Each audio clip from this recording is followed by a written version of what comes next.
What up, everybody? Jay Watt, Super Jeep AZ, with another live stream coming at you, another podcast. Now, today's podcast is going to be kind of short because I got a couple of private rides popping up. But check out my new shirt. See, I made this shirt today. Like, ask me how Uber rips us off. But on the back of it, check this out. That's right. That's right.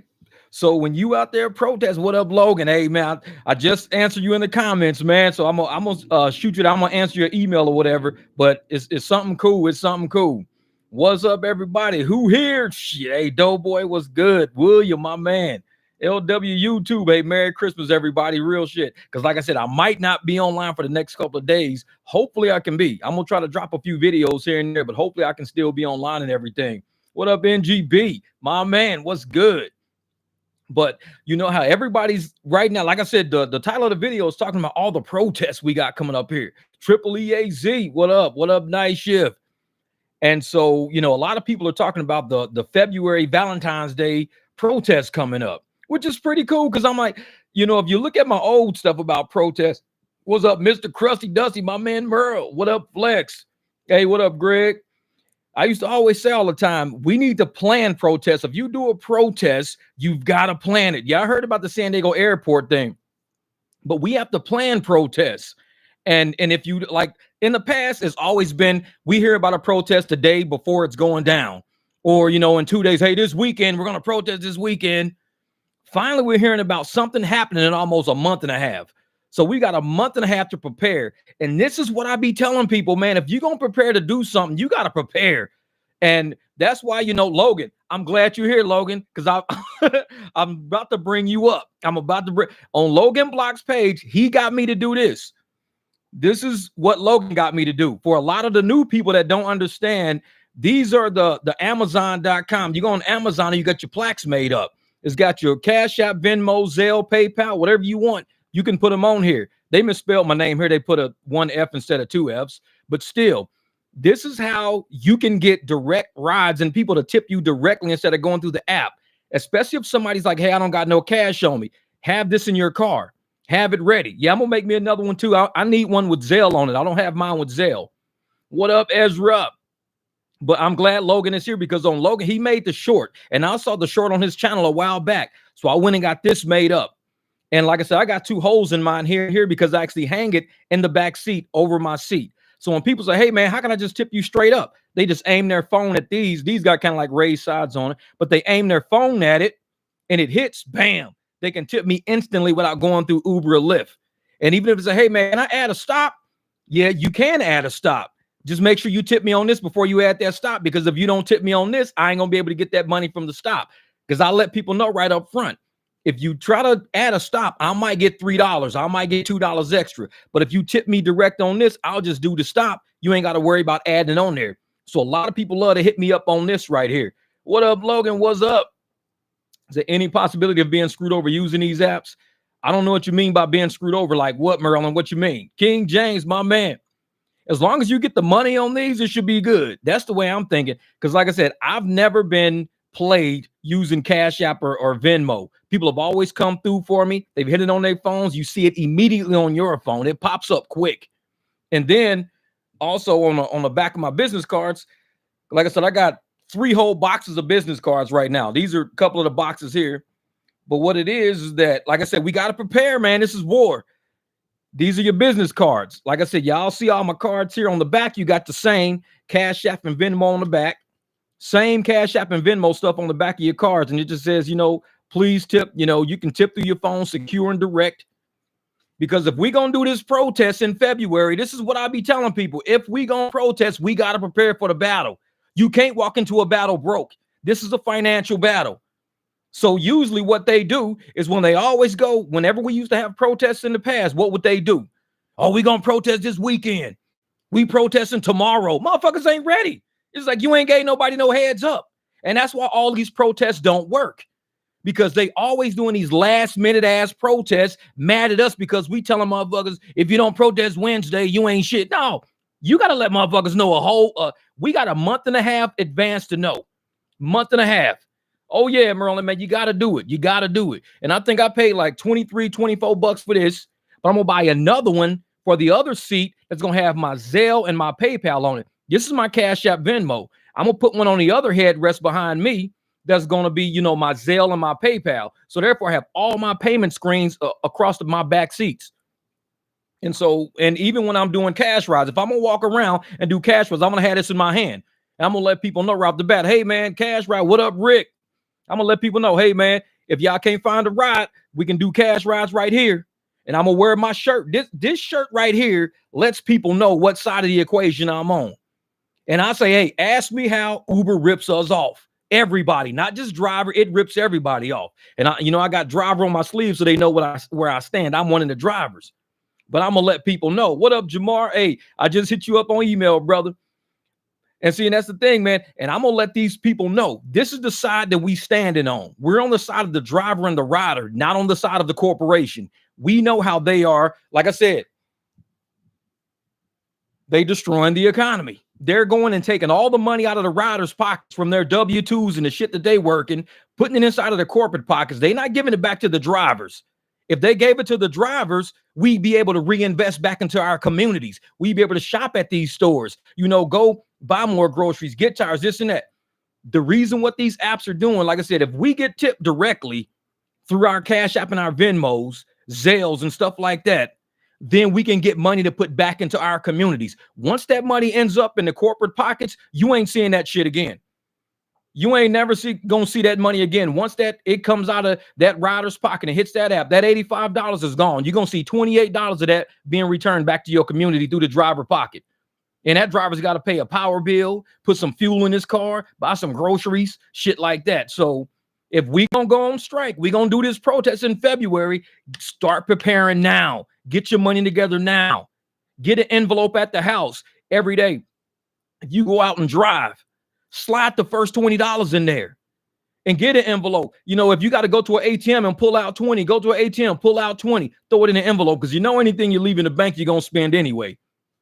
But you got to start stack, because right now we've got, about, 30 plus that, plus another 15 makes that 45 plus this. So we've got about 50 days. If you put $20 aside for the next 50 days, that's $1,000 you got. You could take a day off. If you had $1,000 sitting in an envelope somewhere, you could afford a day off. So every day for the next 50 days, try to put 10 in, 5 in, 15, do something. Because when that day comes to strike and to go battle, we got to be ready. This is what I was telling people about the first time. And I'm like, man, is there a new way? How many is that? I've lost count. A new way of what, Bobo? You just said, is there a new way?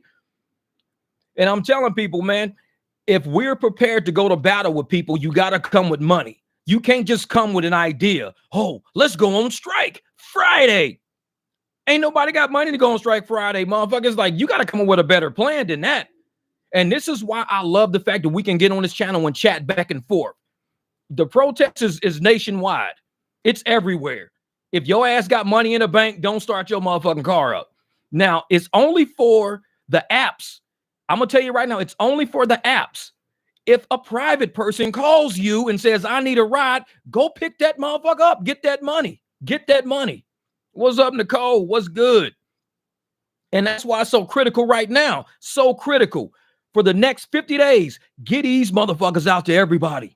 Give them out to everybody. Let them know, hey, in February, around Thanksgiving, your ass might not be able to get to work. Let motherfuckers know. Say, because if you don't have one of these cards, they better have 4, 5, 6 cars from drivers, and they fucking take a picture of it. Tell them, take a picture of this, put it in your phone.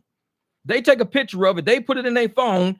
At least they got a driver's phone number. We're going to protest February the 14th, Valentine's Day, Nicole, but we preparing on that shit now. We heard about it from another channel. We making sure all drivers are on the same page, making sure people got their money together. Ain't nobody going to be on February the 13th broke as a motherfucker talking about some, okay, I'm ready.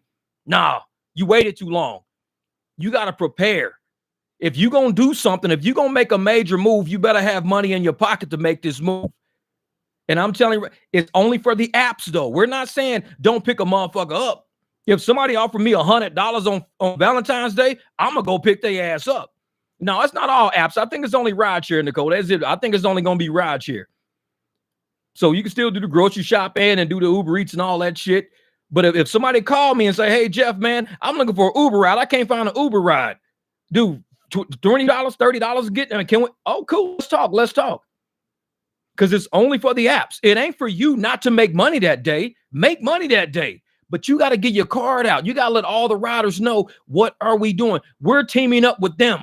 It's drivers and riders teaming up to say, fuck the apps on Valentine's Day. Motherfucker, y'all ain't showing us no love. We ain't showing no love back.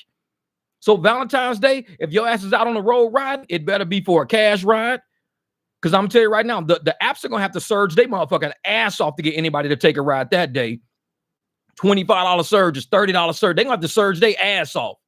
And usually those surges are going to be for the people that didn't get their shit saved up. So if they have a good day, cool, have a good day. I mean, I take days off all the time, and I'm pretty sure drivers are out there having a good day. But if you're wondering why we're not being paid right now, is because we don't stick together. Yeah, you got the digital business cards on deck. Cool. And that's right, Merrill. Let customers know not to tell Uber and Lyft that the drivers are handling cars because we can get deactivated, I guess. I mean, I also do mechanic work. They can say, hey, this dude, he promised to fix my car for me.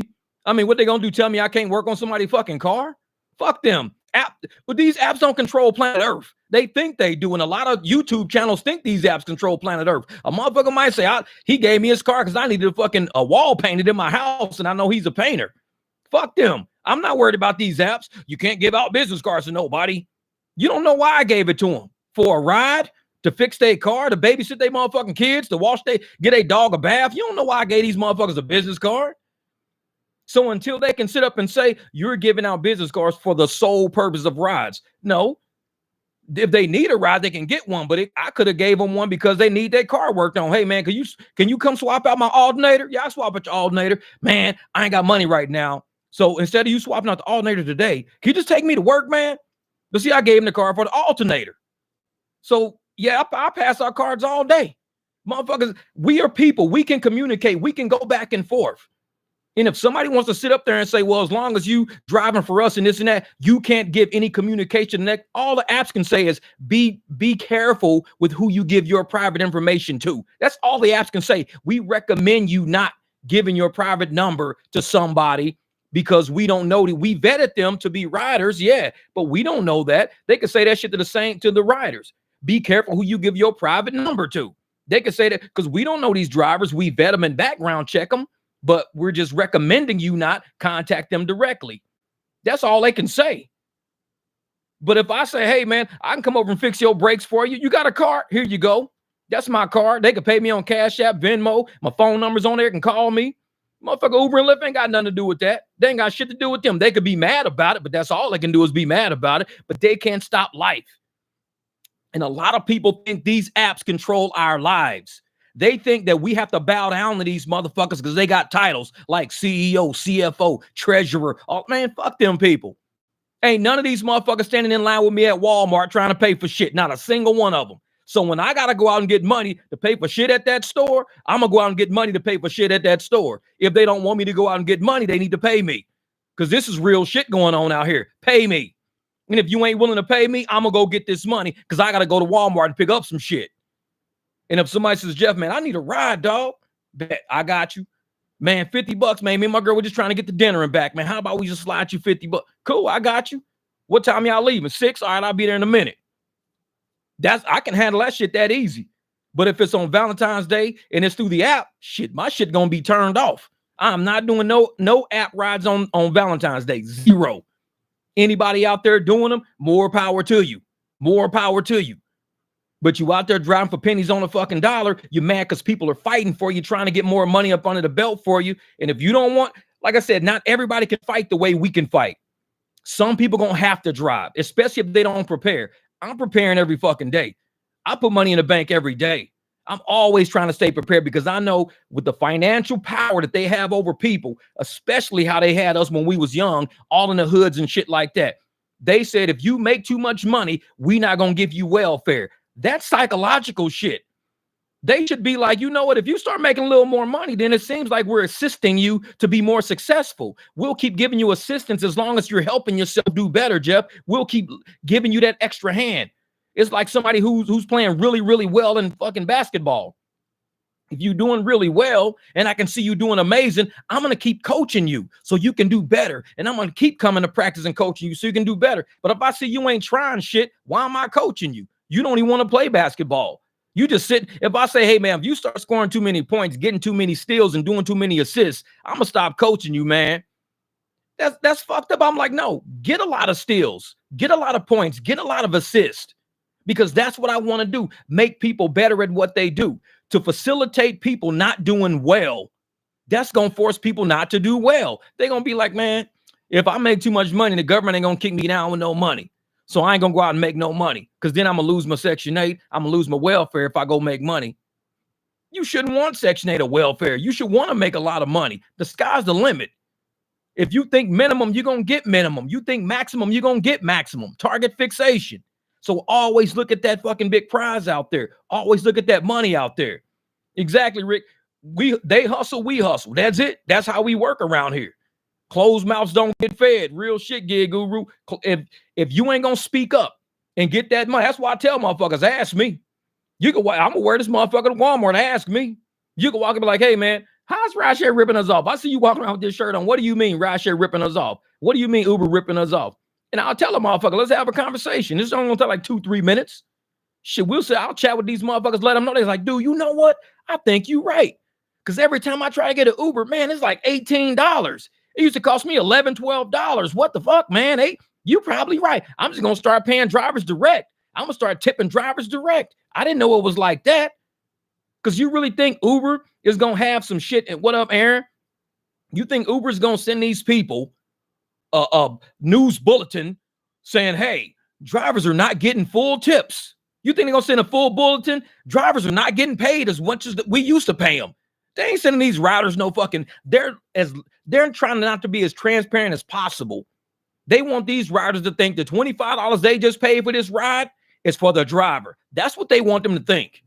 The tip they just left for this driver, they're going to say, oh, that's for the driver. But once you talk to the driver, the actual fucking driver, you'll find out the truth. No, I mean, a dude tipped me $20. They said it takes up to 30 days. They can hold the tip for 30 days. I ain't seen the shit. 15 days later, you see $1 pop up on your screen, knowing damn well you did a better ride than that.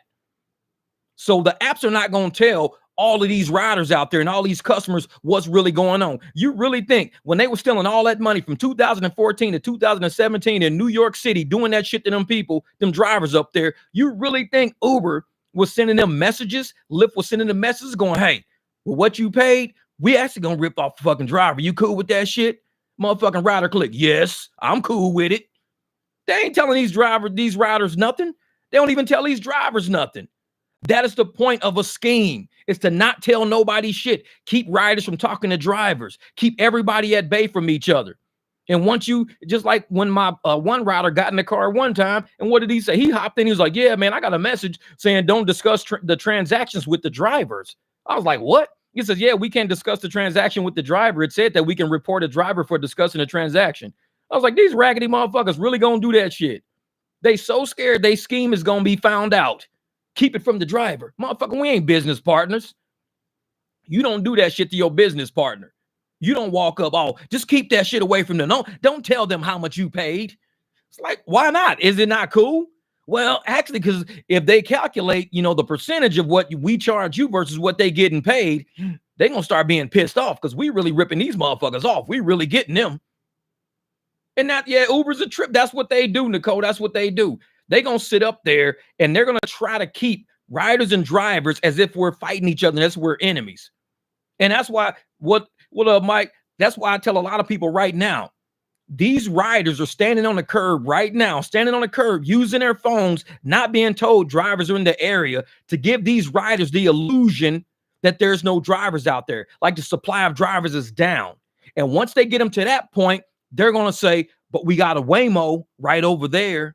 We got a Waymo around. We got 3 Waymos in the area. If you can't find a driver, we got Waymos. Drivers are everywhere, but they're not paying drivers shit. So we keep declining them. But they're saying you're not going to get a ride unless you use Waymo. But the people are only paying $3 less than to use a Waymo than to use an actual driver. They paying $2, $3 less. And I'm like, they just don't want to pay the driver shit is what it is. Because if you sat up there and said, well, all we got to do is bump this shit up $3, $4, and this driver will take the ride. Instead, the driver keeps kicking it out because he don't want to drive for 50 cents a mile. Yeah. I know. Hey, James, man, people say that shit. Oh, Uber don't steal. Uber don't steal. I'm like, motherfucker, yo, I don't know where these people, man. Like I said, my George Carlin shirt talking about teach people how to read. That's it. Just teach motherfuckers how to read. It's that simple. Once they learn how to read, they can pull up Google, any website, any search for any question they got. Guarantee there's an answer out there. And so all these motherfuckers that, oh, Uber don't steal, Lyft don't steal, you guys are tripping. Well, you tell that shit to the courts, and you tell it to all the judgments and settlements they had to pay for stealing. So how you gonna retract all of the history of them getting caught stealing and doing little schemes and everything, and now sit here today saying, oh, they don't steal, they're legit, they're straight up. Okay. I mean, if that's what you want to think, motherfucker, like I said, I don't agree with a lot of people's, rationale for how they think. But when somebody clearly tells me, oh, Uber and Lyft don't really steal because they never stole nothing from me, that motherfucker's oblivious. I'm not listening to them. They're completely oblivious to reality. I'm like, okay, man, I'm gonna send Bugs Bunny to your motherfucking house in a costume to deliver your mail too. Motherfucker, you could say, oh, the Easter Bunny delivered my mail today. Yeah, okay, you completely fucking oblivious. It's like, these motherfuckers is nuts. What up, Robert Reese? Real shit, brother. I mean, that guy from all of us. What up? What up? Connecticut checking in. Kendrick, what's good? What's good? Oh, when you get a chance, look up M-Ride here in Vegas. All right, everybody, you heard what Logan said. If you get a chance, look up M-Ride in Las Vegas. Look it up. See what they're talking about. Because if they're talking about money, who are we? We drivers. We ain't motherfucking YouTubers and shit. We drivers. We looking for that money out there. So if you an app, and you like, all we need is drivers, we'll do the marketing. We'll get the riders for you, motherfucker. Hey, hit us up. We're drivers. We looking for it. And if a lot of these customers out there know, hey, I'm going to start using this other app because this other app seems to have more drivers on it. That's how you control a market as drivers. Thank you, Ezra, for the super chat, my brother. I appreciate that, my man. Always, my man. Yeah, it's raining in Vegas. Yeah, it's raining right now out there, but I got to do a couple of private rides. Now, I'll do private rides in the rain. But I'm not going to be driving around picking up no wet shoe motherfuckers all day, jumping out of my car, no tips and all that. No, forget that. Logan says, no, it's the opposite of that. Well, I don't know, man. Like I said, you motherfuckers got to explain what y'all talking about. When y'all leave something on here, hey, I'm thinking y'all talking about what's going to help us out. If M-Ride's a ripoff, say that shit. Be like, M-Ride's a fucking ripoff. No. Oh, Jesse said, hey, Sergio has some guy who was 99% AR, and Sergio asked him several questions. One was about Uber stealing. He said, don't think so. Like, man, some people are completely oblivious, and it's cool. Let those motherfuckers be who they are. I don't follow everybody. Like, I would never follow somebody who has an AR that high. I just wouldn't personally. This is not for me because I know that I'm an analytical, critical, profit-chasing person. I'm not chasing a being fucking busy person. When somebody just wants to be busy, I just like to take every ride. I just want to stay busy. I'm retired. I just want to drive around and, talk to people. Cool. Motherfucker, we trying to do something different with our lives. It's something for everybody. For people that got high ARs and want to live that lifestyle, more power to you. Like I said, it's a lot of motherfuckers stuck on a plantation and didn't want to leave the plantation. Even when people were fleeing the plantation, they didn't want to leave the fucking plan. Hey, man, we going to plan an escape. I ain't planning no escape. They feed us pretty good around here. And I mean, they keep us out of the rain, let us sleep in the barn. I ain't trying to escape. It's like, okay. man, hey, that's me. That's the voices I'll be hearing, man. Because that's when these motherfuckers talk, that's what I hear. That's what they sound like to me. You say, I love when you change your voice. So that voice, Nicole, you know it. These motherfuckers, that's how they sound to me.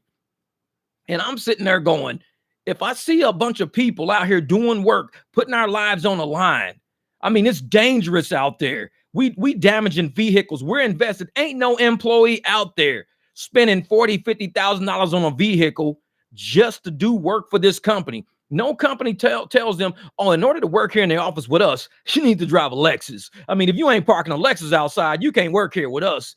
They don't tell employees that shit. Employees buy whatever car they want to buy. And by the time they trade them in, they only got 15, 20,000 miles on it. So they still got a lot of value in the car. For us, we driving the shit out of these cars. These cars ain't worth shit when we done with them. So we can't rely on the trade-in value being, we got to have the money of us wearing and tearing these cars down every day. So I never compare us to employees. We are two totally different levels of monsters out there. Man, you should do an episode of you being Miss Hattie Mae Gertrude. Real shit, real shit. What up, Muted Illustration? I appreciate your message, brother. Driver here in AZ2. Oh, hell yeah, that's what's up, man. Shit, you gonna have to catch up with us downtown one day. You see that big old orange beamer sitting on the side of the road, crusty, dusty flakes all around the driver door. You know that if you driving past an orange beamer and your headlights reflect off the ground, that's all donut flakes all over the ground. You be like, that shit's like a safety cone. All these motherfucking crumbs all over the ground out there. That's my safety cone. I just put donut crumbs out the window. That should be lighting up the whole street. What? 0.2% AR on Uber Eats. 0.2%? What the hell? What does that do? You when you dropping it off, you like eating half the fucking taco and just giving it to them. Here's 20% of your taco, motherfucker. Just biting that shit off and just leaving it on the porch. It's like, how do you get 0.2%? Motherfucker, get their soda. Man, my soda half gone. 0.2% strikes again, motherfucker. You get there, man, I asked for extra cheese. This motherfucker done licked the whole motherfucking lid. It's like 0.2% strikes again. How the hell you get 0.2%? Hell yeah, safety cones all over town, man. What up, Big Mike? My brother, Mike Believe, what's good? Solomon, hey, back in the building. What up, Bonds Road? Hello, all just joining. Hey, come on in the building, brother. We at the barbecue. It's kind of raining outside, so we got the grill kind of pulled up under the patio right now. We got smoke building up under the patio. Fire department will be here in a minute. Solomon, what's up? What's up? Yeah, man. But like I said, we're going to try to do this, man. We got enough notice. We finally got enough notice for all of these planned strikes. And like I said, I'm not a motherfucker planning the protest or the strike. I'm not planning it. I'm just saying, if they going to put it on the table and people want to try to participate in it, we got to get our money up first. In the past, they would always throw shit at us a day before, 2 days before. Hey, man, make sure you tell people this weekend we're going on strike. And I'll be like, it's in 2 days. Ain't nobody got $1,000. Ain't nobody got 300-400 just laying around to do this shit. No. So what we got to do is tell people in advance, give them a month and a half, and not only give us the advance, but let's come up with ways to make money up until that day. Not only that, but make money on that day. Because if we're not using the apps that day, it's going to be motherfuckers needing rides. So have your card out there. Tell motherfuckers, take a picture of it. Hey, do me a favor, man. While you got my car, take a picture of my card and then send it to all your friends, man, to let them know. You know, February 14th on Valentine's Day, a lot of drivers might not be out. So you guys just start hitting up all the drivers you know, seeing who's in the area to come pick you up. I might be a mile away. I might be 2 miles away. Well, I don't know who's planning this one. I have no idea. I just saw it on the professor's page, but I don't know who's planning. I don't know if he got it from somebody else and this and that. I just my internet just be playing sometimes. Videos be popping up every once in a while, but shit. Yeah, I love to drive, but they got to pay. That's what it's all about. That's right, Mutated, man. This shit is about money. AR don't pay bills. You can't walk into any bank and say, hey, I even tried to get a free hot dog from Home Depot one time with my AR. Motherfucker didn't know what I was talking about. I said, dude, my AR is like, motherfucker looking at me like, okay, what you want on this hot dog, motherfucker? He's like, you still got to pay for it. AR don't work in the real world. That's some rideshare shit. AR don't work in the real world. So we working in the real world. I'm not trying to be at no 100%, 90%. I'm trying to analyze to get as much profits for my business of being a rideshare driver as I can get. Because once I get that business up and I get that money, now we can start making decisions now. Uber Eats join. I don't know if Uber Eats should join in it because I know a lot of times with Uber Eats, I get some pretty shitty rates and I see them all the time. I see them shitty Uber Eats rates all the time. And that would be funny if Uber Eats like had all these orders stacked up on the fucking counter and nobody was taking. They probably put so much surge out there that day. Hey, please go pick up these hamburgers, motherfucker. It's like, man, I'll flex it. Is there a website or something with information on where we are organizing that? I'm guessing airports. No, I think it's just, you just don't fucking drive for the apps that day. I mean, it's wherever you are. I mean, you could be sitting in the fucking bathroom, your backyard, just turn it, don't turn the app on. I mean, I don't think it's an actual physical protest of like everybody showing up and walking down the street and marching and shit, but it's just, I'm not turning my app on that day. If somebody wants to hit me up for a private ride and say, hey, man, I'm trying to find a ride, man. We've been looking for 30, 40 minutes. Ain't nobody in the area, dude. Give you $30, $40 to come pick us up. Where y'all at? We over by ASU. Cool, I'll be there in a minute. And that's how it has to be. Make sure riders got information and ways to get around, because we ain't gonna leave the riders hanging. That's not the point, to leave riders hanging. No, the point is, if the apps are not paying us, we're not turning those motherfuckers on. You want us to turn them on, you got to start paying us. And I don't mean on Valentine's Day start paying us. Pay us up until that point. Pay us up until that point. So when Valentine's Day come and they're scared of the damn strike gonna happen, and everybody's like, dude, money's been real good, man. They really been, because they scared of that strike happening. So they're gonna be like, you know what? We understand what you guys are doing. We see how you guys are organizing, how you getting your money together and shit. We're not gonna do this. We're not gonna starve you guys out of the system. We're gonna start paying you so you can just not even do that strike. Just don't even do the protest. We'll start paying you. You said my Quest bonus disappeared after taking a month off. Oh, Mr. Manchester, same here, man. Same here. I don't get no Quest. I get like 50 cents a ride, Quest bonuses and shit like that. Man, I'm not doing that. Says nobody get liquor on Valentine's Day. That's a protest right there. Nobody get liquor. Everybody be sitting around like, man, I'm tired of smoking weed. I want a beer.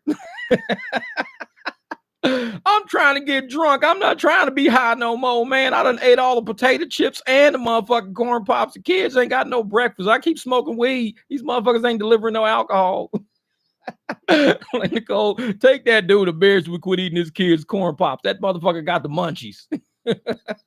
So let's all support Valentine's Day to be off. I'm missing my $700 day on this day. Don't you too? Oh yeah. Hey, Merlin, I'm gonna tell you, man, if people are out there willing to use us outside of the app, fucking knock yourself out. You're not going out tonight? No, man. It's raining outside. I don't like people getting in and out of my car with wet shoes and shit. And that's why I tell riders out there, when I make my videos, I tell them all the time. Now, I still got 2 private rides to go. I tell people all the time, if a driver is picking you up in the rain, tip that motherfucker. Trust me, tip him. Because you got his car smelling like mildew the next day from them wet carpets. He's got to sanitize the carpets, deodorize them, get all that mildewy smell out from all them wet shoes and shit from the car sitting there overnight. Tip your drivers if they picking you up in the rain. Because drivers like me don't drive in the rain because motherfuckers don't tip enough for that. I'm not cleaning out my car after all that day, being hospitable, clean car. Now I got my car dirty as hell. Now I got the interior wet and everything else for the same amount that I could do it on a day where it's not raining. So I just don't drive in the rain. I'm like, nope, not doing it. Not wrecking my car, not ruining the interior, not fucking with it. Because people they're not considerate enough to understand. We don't have to drive in the rain. We could say no. And how they gonna get home from work? How they gonna get to work? How they gonna get around town? What motherfuckers like me sitting around going, that car is covered in raindrops. And the motherfucker, when it's not raining no more, I'll go wash my car and drive. Because people don't pay me enough to drive that car in the rain. They're ruining my interior. Wet clothes, wet seats, wet shoes. And you telling me I'm not even good for a $5 tip for you fucking my car up? Fuck that. That car can stay parked in. And ain't no sweat off my back because I got my shit together to where I can fight back. That's why I'm telling you, money is how you fight back. I sacrifice. I still shop at the motherfucking Goodwill. I still cook my dinner. I don't eat out all the time. If I ate out every day, I'd be spending $30 a day on fucking fast food and shit like that if I ate out every day. $30 a day, that's $900 a month. So I'm saving myself at least minimum $900 a month by not eating out.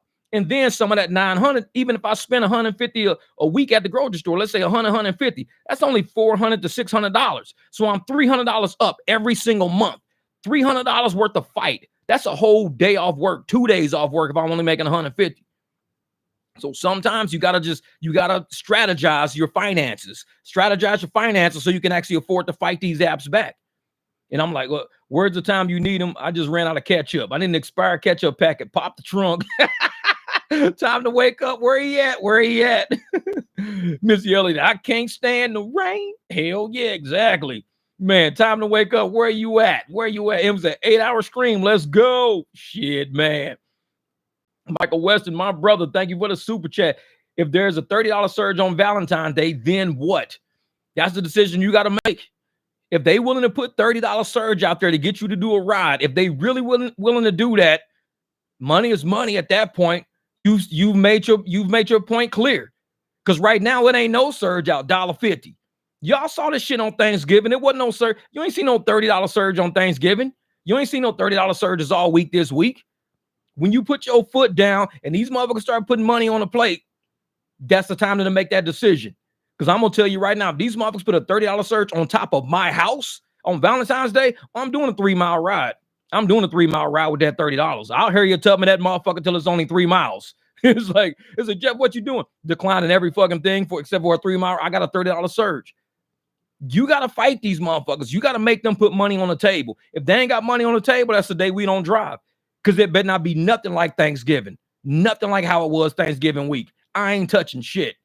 Not even wasting my time walking out that door. Because for Thanksgiving, I made $16 on a Friday after Thanksgiving. $16 on a Friday night. And I'm like, you know what? I'm not worried about these apps. I'm not, because they're not putting money out there like that. Michael Wesley, can you stay off the app? Shit. What I'm trying to do is stay in the profits. That's what I'm trying to do. And I told you, hey, thank you, D. Easton, for that super chat, brother. I appreciate that. I appreciate it. What to say? Some folks can't even afford to cherry pick in their markets area. Exactly. And that's why it's so critical. Like I said, we don't just talk about working on app. We talk about working directly with riders. These come off of Amazon. This is what I had up earlier. These are my Cash App and Venmo. I got to get my Zelle and my PayPal for my other seats. These hang over my back seat right in the rider's face. So when they want to add a stop, hit me up on one of these. Don't put that shit in the app because the app's going to give me $2, $3. Like, hit me up, aim your phone at this. When that motherfucking screen pop up, put the $5, $10 in there. Now we can do the stop. But don't be like, hey, can I add a stop? No, how much, what are you talking about? What are we doing? Oh, I just want to go. Hey, you see them 2 things hanging in your face? Aim your phone at it, hit that. That's how you add a stop. You don't put that shit in the app. The app don't control stops. Because when you get an app, $24 for that stop, you pay them that $24, I'm going to get $3 out of that. So the app gets 21 for the stop and I get 3 for the stop. Don't add that shit on the app. Don't do it. Because I'll fucking drive right past that motherfucker. In my phone, I'll put already at the stop. And they be like, wait a minute, we didn't hit the stop. Told you not to add that shit. Now, I don't care what you put on the app. I mean, I'll stop and let you out and that'll be the end of the fucking ride. But I already told you how we do it. You got to aim your phone at them fucking squares. Get them QR codes. Hit those motherfuckers up. Oh, yeah, man. You got to have that QR code back there, brother. So they only made $11.68 off Uber this week. Enough to wash the whip. Hey, Tuck. I made $33 this week. That's it. 33. I'm mad as shit right now. But guess what? I'm going to hit their ass this weekend. I'm out this weekend. They're going to feel me. And like I said, if all these apps are not stupid. They know what drivers are planning on doing because they see all these channels and they see how we're moving, how people are talking on different channels. If they know we plan on striking and we all getting our money together right now and they seeing how we're moving right now, trust me, they're going to have to make a change if they want to stop this protest coming up. They're going to have to stop this because if they don't stop this shit, man, there's going to be a lot of people out there mad as hell when they don't have that money from first quarter because we're taking all these damn holidays off, all these big days off. And the only people driving or people getting those $20 surges, $30 surges, $40 surges. Because when you give a driver a $30 surge on a 3-mile trip, trust me, you taking a loss. So if they want to play that fucking game, trust me, y'all better on the days we say, let's go protest, do not leave the apps off. Leave them all off. Because if they put a $25 surge there, you're going to create a loss for the app when you take that ride. Take that fucking ride. Show them where it hurts. If we taking a loss, they can take one too. And as soon as you say, hey, man, what if they had a $30 surge right there? You going to take it? Hell yeah, I'm going to take a $30 surge. And I'm going to drive 2 or 3 miles. I'm not doing no nature hikes with that motherfucker. I can tell you that right now. So I'll sit there and wait till my 2-3 mile come. The person probably paid $9 for the ride. I'm going to get 30 plus maybe 3 or 4. Turn around, get $34 on the ride that somebody only paid like $9 for. So they're going to lose $25 every time I fucking click accept. If I do that shit 4 times, they minus 100 on a day for 4 rides fucking with me. And they don't have to do that. We don't got to play that game. We ain't got to fight a war like that. If they paid us fair every day of the week, because we're out there every day of the week doing this. They're charging people all this money at these airports, but not giving drivers none of that money. 80, like the other day, King James, he just messaged me. This dude paid like $82 to go north. 82. King James got like $34 and the dude tipped him like $10 or something like that, or 20 maybe, $20. But I'm sitting there like, how they gonna charge this man $82 and give King James like $30, like $34 out of that? I'm like, dude, and he took him way out. King James lives almost by the airport. So you got to go all the way out, then come all the way back on that $34. And these apps don't care. They don't guarantee you a ride back. So you get out there, you stuck out there. And you can sit out there in the parking lot and wait to see if you're going to get a ride. A lot of times you don't. Man. Say, can you hold that close to the cam? Oh, this right here. That's all it is. It's on Amazon.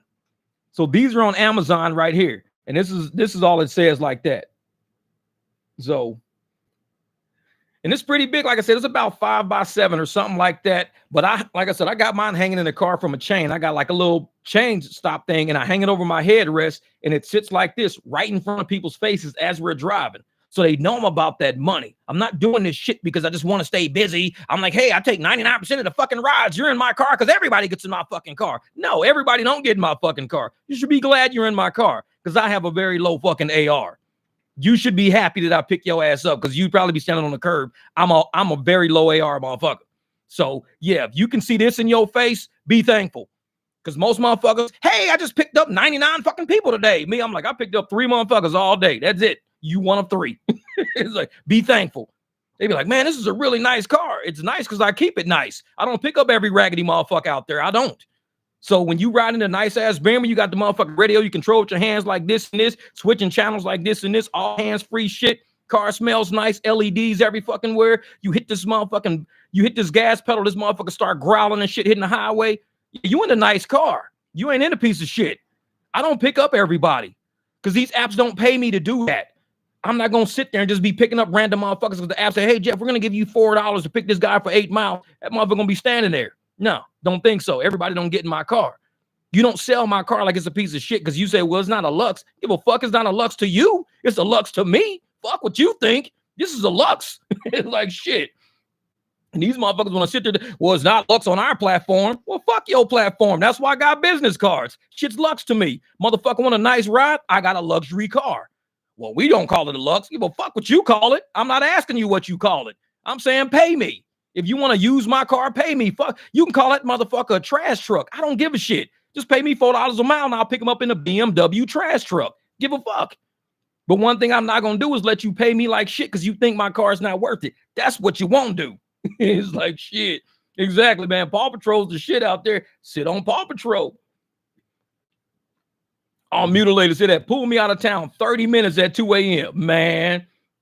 What is that? I'm just saying, I accidentally accepted a ride to take someone to effing Grande on Tuesday night for $24. That's funny. Marvin, my brother. Thank you. I appreciate the super chat, brother. Says I got my big QR code placards on my back seat. Funny thing is that my riders won't even look at it, but it works though. Hey, there you go. And brother, the thing is, a lot of people don't know what it is. They're not used to seeing it. So you got to kind of educate them on it. Like when people get in, and I tell them, even for their own business, I'm like, hey, if you run a business, I'm like, you see them QR codes? So you run a business, make sure you order those off of Amazon. What is that? They'll ask you that shit. What is that?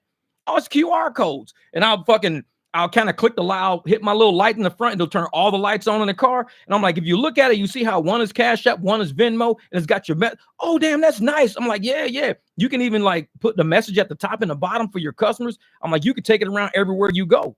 I said, you can have it on a stand. You can take it with you, keep it in your purse, whatever you want to do.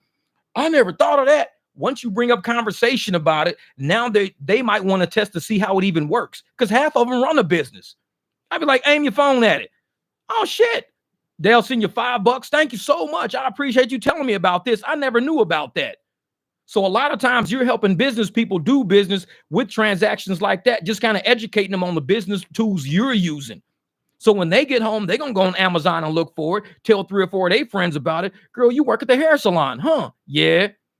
Hey, you should order this. An Uber driver got this in his car. You should order this. Thank you for the super chat, Logan, my man. Got to get them profits now so I won't be tripping on Valentine's Day. I'm turning all my apps off. They got to pay me to play. Real shit, brother. Real shit. Mateo said, I'm about to Uber in my RV so I can sleep and fuck around on my PS5 while I'm cherry picking. You pick a motherfucker up. You show up in front of their house. Womp, womp. They be like, hold up, man. We fucking asked for a goddamn Prius. This is a motherfucking RV sitting outside. Romp, romp. I'm towing the Prius on back. I was like, oh shit, this motherfucker's towing the Prius. We not riding the Prius. If you want to check the license plate on that Prius, you can, but you riding the RV, motherfucker. Kids be happy. Yay! They be playing fucking, they be sitting there playing PS5. Fucking Mateo be coming down the street. Whoa. That shit's funny. Fat cherries only 2024. New t-shirt. Hey, we got to do it, brother. And put 2 big ass cherries on it. Fat cherries only. That's it. See, I'm driving the hood. All the nice areas too crowded. I'm telling you, MK, it is like that, brother. It's like that. So you got to know all about the mismatch so you don't accept trips on accident, but only trip radar. And the one thing, hey, Mike, what I don't like about trip radar is that they should put a map next to the offer on trip radar. Should give you a map so you know exactly where this trip is going. Because a lot of times the miles be looking good. You're like, oh, shit, man, I'm like a mile away and it's like 11 miles. And they talking about $22. Man, that's a good trip. But then you find out where that motherfucker's going once you pick the person up and you slide that shit. You be like, why did I take this? Is going north. God, I was thinking it was going west or something. Shit be going way up past the 202. You be mad as hell. That's why on Trip Radar, they should have the map on there showing this is where your trip is going, south, or it's going this way or that way. Like J-Dub, what's your most memorable ride? Man, who knows? I got so many videos on my channel. I got a whole playlist called Fun Rides. Those rides were probably memorable rides. It's a bunch of music, bunch of rapping, bunch of having fun and shit. Whole playlist called Fun Rides. That's when I used to record my rides and have a good time. Now I just cruise. I just pick people up. We have fun and shit. What Randy say? Randy said delivery's the same way. Yesterday I picked up some food for $24. Ordered from the restaurant. Tried to order the delivery of the price of the food by itself was $33 before delivery fee and tax. Damn. That's crazy, crazy. So they just jacked that shit up like $7, $8 like that quick, $9. Man, that's crazy. That's crazy. Who gets your extra $9? Uber Eats. So that's because they changed it, Jeff. Well, they're trying to see if you're the best match when they put up another ride, one that you don't want. I'm telling you, Bo, but that's what it is with that Trip Radar. They want to screw with people. They don't want you to know what direction is going because they know me. I'm an east-west driver. I love going east-west. But lately, I've been fucking with them. I've been going north-south because the algorithms used to see me do this, like taking the 60, going back and forth down to 10, just going like Tempe, Mesa, Tempe, downtown, Tempe, Mesa, Tempe, just all day. I fucked around and went to Scottsdale. Then I went down to Chandler, back up. They was like, wait a minute, who the fuck is this? They be like, make them take a picture. They do that shit all the time. Make them take a picture. See who the fuck this is driving this car. Because they know, they be like, okay, it is the same dude. The algorithm's not stupid. They know our mannerisms. And that's why I never put my radar, my filter on. Because with the filter, it makes them think that I want to stay in that area. They don't want to give you what you want. When they know you're looking for a bunch of short trips, they're going to try to break you from that shit. So what do they do when you got your filter on? Throttle you. You get maybe 1 or 2 trips an hour. Each trip's going to be like $7 or $8. So you're making $14 to $16 an hour with that fucking radar on, unless they throw a surge on top. And it's tricky because once they throw that surge on top, you get that surge, they're going to take you out of the surge zone to make sure you're far from it and you can't double dip. So it's like, man, you gotta be careful using that fucking filter. That filter will get you stuck. And that's why I was like, nope, I don't turn the filter on because I want them to think that I want a far ride. So I'll start doing some weird shit. I'll turn the app off, turn the lift back on. You keep messing around with them. Time to wake up. We was just talking about you. You bring that ketchup with you, brother. We was looking for ketchup packets. Motherfuckers, they forgot some shit at the restaurant. We knew you had something in the trunk. Motherfucker put that shit in park. Hazard lights, pop the trunk. All that old ass ketchup and mustard back there. Be like, I got you.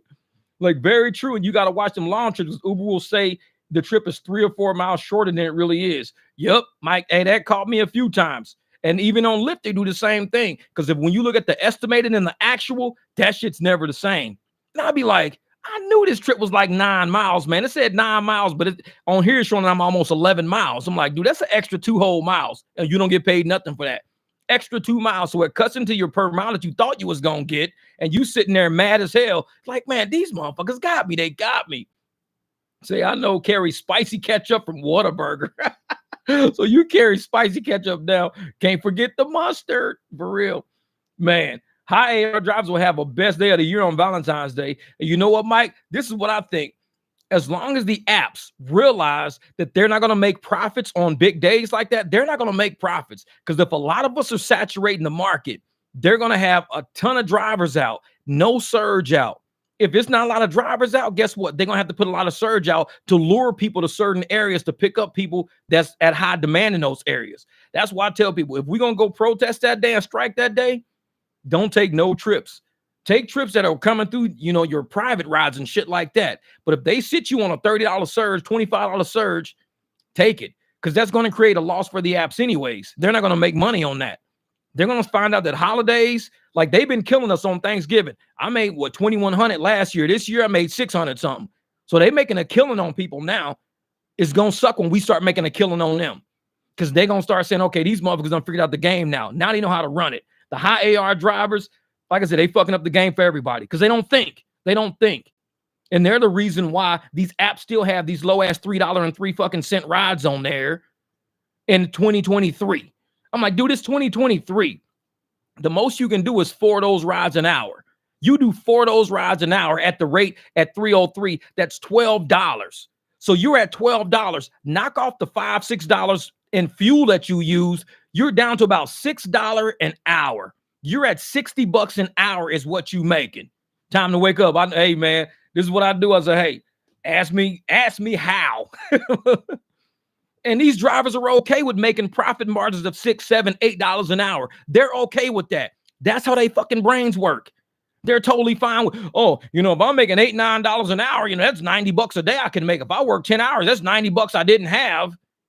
I'm like, but the opportunity of you making $300, $400 is there. So you made 90 and you happy because it's 90 that you didn't have, but you could have made $300 or $400. That's a $210 to $310 turnaround. So I would rather take the $210, $310. That's what I'd rather take. But this motherfucker with the 90, I'm happy with the 90. I'm like, man, get the fuck out of here with that. They're not thinking. They don't have it upstairs. But like I said, not everybody rode the long bus to school. We know that shit. And the apps know that shit. They're not stupid. They know they got a bunch of people who don't know how to think. Employee-minded people who just want to stay busy. They know that shit. Yesterday's protest at San Diego Airport, drivers were accepting rides at the airport and not showing up to pick up the No, they weren't pulling the Uber Lyft Nick on everybody. They were not pulling the Uber Lyft Nick. That shit's funny as hell. Hey, Uber Lyft Nick is crazy with that shit. But hey, sometimes you got to do what you got to do. You got to do what you got to do to get these apps to wake up and see shit. And it's sad that we got to do people like that. But like Uber Lyft said, hey, there's collateral damage. In every war, there's collateral damage. When these apps are pulling the shit they pulling on, guess who the collateral damage is in the war when the app is fucking with the driver? Guess who the collateral damage is? Our families. Our kids are struggling. If we end up on a fucking street, you think the apps give a shit about these people? No, they don't give a fuck about us. Man, his kids go to that school. They can't leave the neighborhood. They've been in that neighborhood for 4 years as kids. We don't give a shit. It's collateral damage. We don't give a damn if you get evicted. That's collateral damage in business.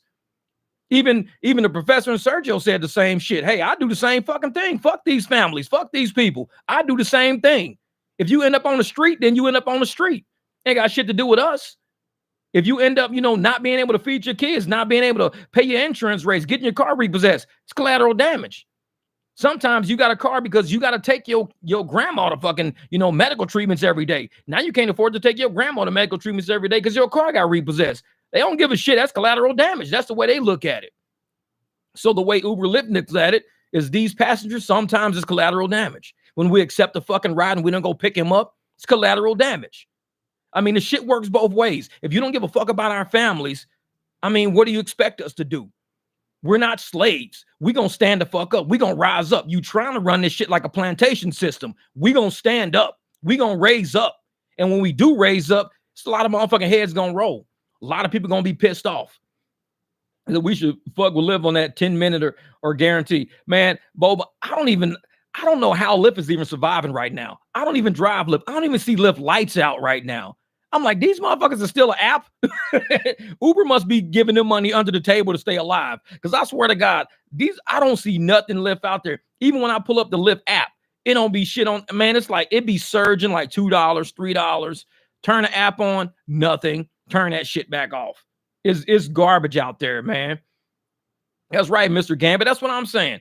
Who can pay this car rental weekly high gas shit and still do $1 per mile trips? This is how the apps are getting people right now. And then, oh, check this shit out. I think it was what Jess was telling me. Someone was telling me earlier today. They had to go rent a car. So they had to go rent, and I think it was in New Jersey too. They had to go rent a car. JTB was good. Now the car they rented was screwed up. A lot of problems with it. A lot of problems with the car. So they decided to take the car back, got rid of the car, took it back to the people at the rental place. They said, well, we can't do, we're going to put you in a different car. They're going to put them in a different car. The jack wouldn't work for the Bluetooth and all that shit wouldn't work. None of that shit would work.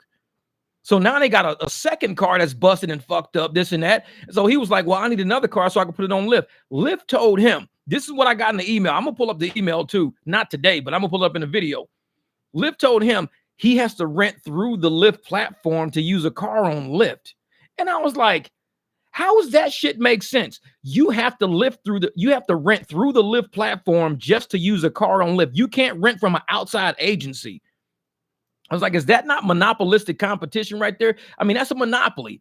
Lyft can't force an independent contractor to rent a car through a company they're affiliated with, or else we can't be on their platform. Just like them saying, well, you can't use no other gas in Circle K because we got a partnership with Circle K. You can't put Quick Trip gas in my car. If I found out you putting Quick Trip gas in my car, then we're not going to pay you. We're going to deactivate you for using Quick Trip gas because we're in a partnership with Circle K.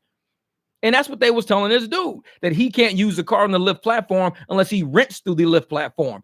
Because this is how they're all getting fucking kickbacks. They're drowning right now. And I told him, oh, that was Greg. Oh, that was you, Greg. I'm telling you, I'm like, who was it? Was that Jess? That was Greg. I was going back and forth with Greg. Yes, Greg. And I'm telling you, man. I was telling Greg, I was like, dude, they got the Sherman Antitrust Act out there for shit like that. You can't create a monopoly through forcing somebody's hand. You can't do that. That's antitrust, price fixing, all that. You can't do all of that, man. Man, time to wake up today. Any day Jeff does a live is a good day. And I wanted to talk about what Greg was telling me. Because when Greg emailed me that, we was going back and forth, and I was like, dude, I'm going to hit you more back on this because this shit's serious. If this is what Lyft is really doing, telling people you can't use a car on our platform unless you rent through one of our companies. No, man. I told Greg, I said, dude, you should probably contact the Attorney General. Let the Attorney General know, and they won't let you do it. Bruh, I'd contact the Attorney General, and I would get all the correspondence you got from Lyft about that shit and just sit down with the Attorney General, see if they can really do that. Because if the Attorney General says, you know what, there's nothing we could do about it, we can't step on their toes because inside of the terms of service, they're saying they can force you to rent through them. Because the way I look at it is that a lot of people want to rent through a standalone company so they can use both apps, so they can do Uber and Lyft. It says, what is your shirt on the merchandise website? Oh, yeah, I think so, Morcat. I did because I put it on there earlier today. And see, and that's employee status. That's not what rideshare is about. Exactly, Mutated. This is what I'm saying. And I even said that to Greg. I said, dude, that's more like employee shit. You can't force somebody to do that. Because if you want to drive for Uber and you want to rent a car to have both, plus you don't want to deal with personal miles, you don't want to deal with all that crazy shit, you're not going to rent through Lyft. You're going to rent through a standalone company so you can use it for any tier. Uber Eats, Instacart, Uber, Lyft. You want to do it on your own. They can't force you to say, well, in order to be on our platform, you have to rent a car through us. That means a lot of people who are renting cars right now through other platforms, Lyft is going to deactivate them because they'll say, hey, I'm renting from, this little small mom and pop shop. I'm renting a car through mom and pop. And I'm driving Uber, I'm driving Lyft, I do Instacart, I do whatever I feel like doing that day. Then Lyft will be like, well, you can't do that anymore because you have to rent through us in order to be on our platform. That right there is monopoly right there. Like destroying monopolistic competition or whatever the fuck that shit's about. All right, time to wake up. Hey, get in, brother. Go get it in. We was talking about you, man. And you popped in. Knew it. I knew it. Oh, Emmanuel, I talked about that shit. $3,000 if you want to buy a Tesla. By the time you pay that car, $3,000 will cost you a fortune. And this is the thing, Emmanuel. They will give you $1,000 if you're blue or gold, $2,000 if you're platinum, $3,000 if you're diamond. What that means is you have to have your AR high as shit, and you got to drive that car into the ground. Everybody knows how much Tesla tires cost. You only got until February the 24th to do it. So if you've only got from now till February the 24th, that's like what, a whole month and like, I don't know, 2 months. That's 2 months. So in 2 months, you've got to do like 100 rides, but you've got to have your AR high. You know what they do? They give you a bunch of nature hikes. You get a lot of nature hikes. So you're going to be going crazy miles for that. They're not going to give you a bunch of short shit to do that. No, because your AR is going to be if you just decline everything, your AR be too low. You won't be diamond. You won't be platinum. You won't get to $3,000. They're going to set you up. Hey, you got to go from LA all the way to San Diego, $76. You're like, what? You want that $3,000? Oh, yeah. Money talks. Hey, real shit, Tristan. And hey, same thing. Do not buy a new car for rideshare. Like I said, I've been looking to go get me a Traverse, a 2011, 2012 Traverse, so I ain't got to use my 19 no more, because these people are beating up cars out there. They don't give a shit. They beat them up, and on top of that, like I said, I made the mistake of buying a really nice car for rideshare. I know I made a mistake, but I adapt to my mistake. I know how I fucked up, and I know how to bounce back. But I still owe about 30 G's on it. That's cool. Last year I bought it. I think it came out like 42 or something like that. I'm already down. So I already paid off 12 grand in 1 year. I always paid off 12 G's in a year already. But the point is that once you get into a car accident, anything happens to that car, Lyft and Uber are not going to cover that fucking car. That's out of my pocket because it's so expensive. I'd rather take a $4,000, $5,000, $6,000 car and wreck that motherfucker if I'm going to be out something. I don't want to be out $30,000 if I wreck that car. And I've seen so many people in comments, because we've been talking about insurance like heavily for the past 2-3 weeks. So many people have gotten in accidents while driving, and Uber and Lyft won't cover their ass. They be saying, oh, well, the way your insurance is set up on your car is, and I'm like, but if you're using Uber and Lyft's insurance, what does it have to do with your personal insurance? You were on Uber, on the clock, doing Uber when you had this accident. So Uber says, we cover you when you're doing work for us. We cover you. Instead, what Uber said to this person was, we're not going to cover you even though you were driving for us on the clock. And instead, you need to go through your own personal insurance for it. Like, what? Marquette, thank you, brother. Thank you. Since I picked up a shirt, oh, man. Hey, everywhere you wear it, trust me. I'm going to wear my shit to, man, grocery stores, gas stations. I'm talking to everybody. See, mutated, real shit, man. And that's what a lot of these channels don't talk about. The truth behind what this insurance really does and don't do. And I tell people, they're going to lie to you and tell you, oh, Uber's got you covered. Lyft got you covered. Man, it's full of shit. They don't got you covered. If you do private rides, you're not covered. You're only covered if you're running the app. How many people do I know that was driving, running the app while they were driving, going to somebody to pick up somebody? Or either scouting rides and all, and what happened? They wrecked their car, and Uber. Well, we don't want. You got to go through your own insurance for that. But I thought, you guys cover me in periods 2 and 3 and all that. Well, it don't make no difference. You gotta, like the last person that I was talking to in the comments, driving to somebody on the app, got into an accident. Uber don't want to cancel. Uber don't want to cover them. Uber says use your own insurance. But I'm doing work for you, and I thought you were covering me because I'm doing work for you. And that's why I tell people, it ain't about insurance. It's about a really good attorney. If you can have a good attorney, don't even worry about insurance. Because the attorney's going to go after all these companies who are shitting on all these drivers because people aren't reading the fine print. And they just hear a denial and they walk away once they hear a denial. Once you get an attorney, oh, trust me, shit hits the fan. Because attorneys know laws and they know loopholes and they know everything to get shit going.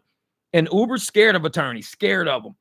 Even though they got, Tony West running the show, they know attorneys will start exposing shit. And once something goes to a lawsuit and all this information becomes public, it becomes precedent. A lot of people can now use that same case as precedent. They don't know. Yeah, man, shit's crazy, crazy. Yeah, Frank and Greg, that is interesting because the email I received from Uber advising can only use their rental partners, but this was years ago. UberX screens is 4 minutes away, except no details on it. Yeah, exactly. Don't accept that shit. Nope, don't accept that shit. Man, all right, more kid. Like I said, I appreciate you, brother, for the shirt. Man, I had no rider, but my app was on. If I had a rider, they would have not survived the accident. Damn. So they got lucky, but unlucky at the same time. Because, your car got wrecked and totaled and fucked up and everything, but had a rider been in there, oh, they probably been sued for like $2 million. Shit. They'd be like, yeah, okay, I had a rider in here. When somebody ended up hitting me, you got to pay max on that one. Man, that's crazy. Well, Hertz raised their rate for renting through Tesla through Uber. Used to be $279 a week. Now it's $299. And see, that's the thing. That $299, Kev, is not counting all the additions that they put on there. Because they do the $299 and they do the insurance and they do this and they do. By the time you walk out there, you paying almost $500 because that's $300. You end up paying like another $100-something and just taxes, fees, certificates, add-ons, shit like that. That's why I tell people, man, it's almost 2 G's a month to rent these cars. 2 G's a month to rent them. And they're telling people $299 a week. I'm like, you can buy a car for like $300 a month. It's like, shoot, a cheap one at that, a real cheap one. Chauffeur, what's good, brother? What's good? He's in listening, kicking back. Yeah, Frank, I got me 2 private rides at like 7. So at what it's only 5 now. So we can run this till about 2.5 hours. I got to get ready and hit the road.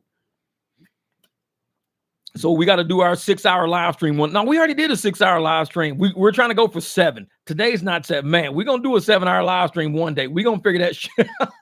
That's a lot of topics. But this is how we do around here. Where we at? I got 2 air. That's Frank. Frank, where you been, man? I've been looking for you. I got some shit in my trunk for you, man. I've been riding around town looking for you like a motherfucker. I've been knocking on people's doors and shit. Hey, you seen Frank? Old lady be like, who's Frank? Never mind. That's cool. I thought you was somebody else. Fuck it. I'm like, dude, y'all seen Frank? I walk up in motherfucking Circle K. Hey, man, what's up, guys? You're like, hey, and you know how Quick Trip and Circle K be. How you doing? Welcome. They say that shit when you walk through the door. Welcome. I be like, hey, what's up, man? You guys seen Frank?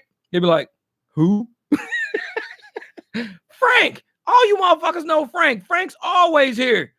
You know Frank? I'm like, man, you motherfuckers tripping, man. I'm gonna go find Frank. I'll be right back.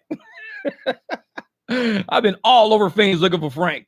Motherfucker, I got spray paint. I spray paint that shit on the motherfucking wall. I said, where's Frank? I had a can of spray paint. Where's Frank? Have you seen Frank? Motherfucking kids taking pictures up under it.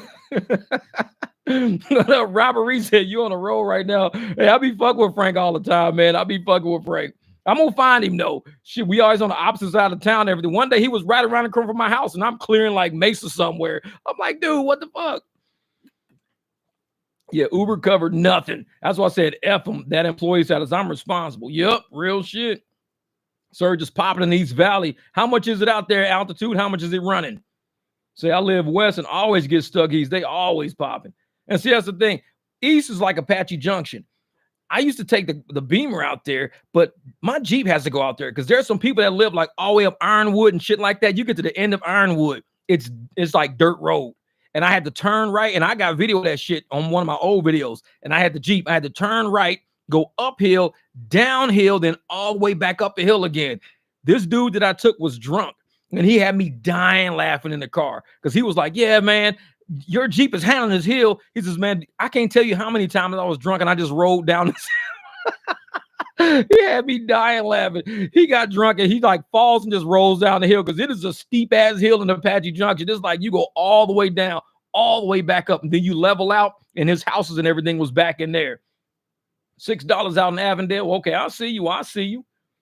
Yeah, what Kev say? Kev said, renting for me is not even a consideration. My bottom line is pretty low right now. Knock on wood. Why would I want to increase it? And that's the point, man. That's the point. What up, rideshare, Lisa?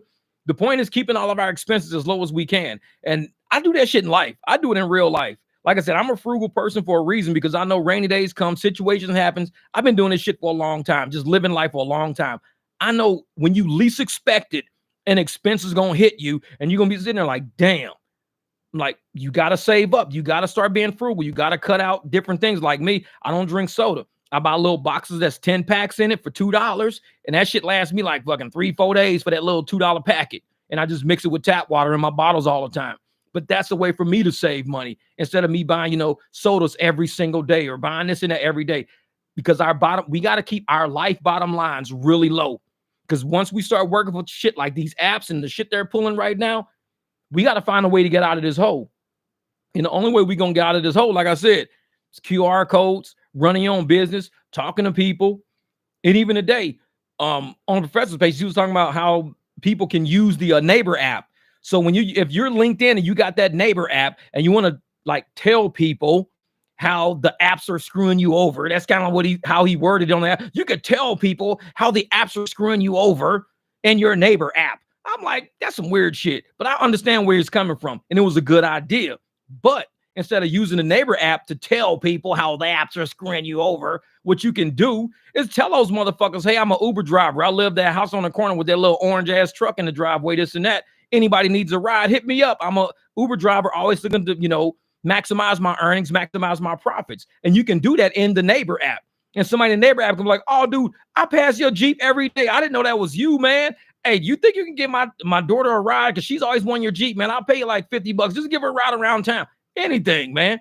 So the neighbor app can be a good source to connect with the people in your neighborhood alone. Because a lot of people in your, like the lady across the street, I've seen her a few times, like Barb. I sleep all day. But there's times when I wake up in the middle of the day and she has a big like SUV because she's got like a walker and stuff. She'll have a big SUV, Uber or Lyft picking her up. She's respectful and she don't call me and wait, but I've given her rides before to airports and stuff like that. But she'll like say, oh, I know Jeff works nights. He don't sleep. He sleeps days. Don't bother me.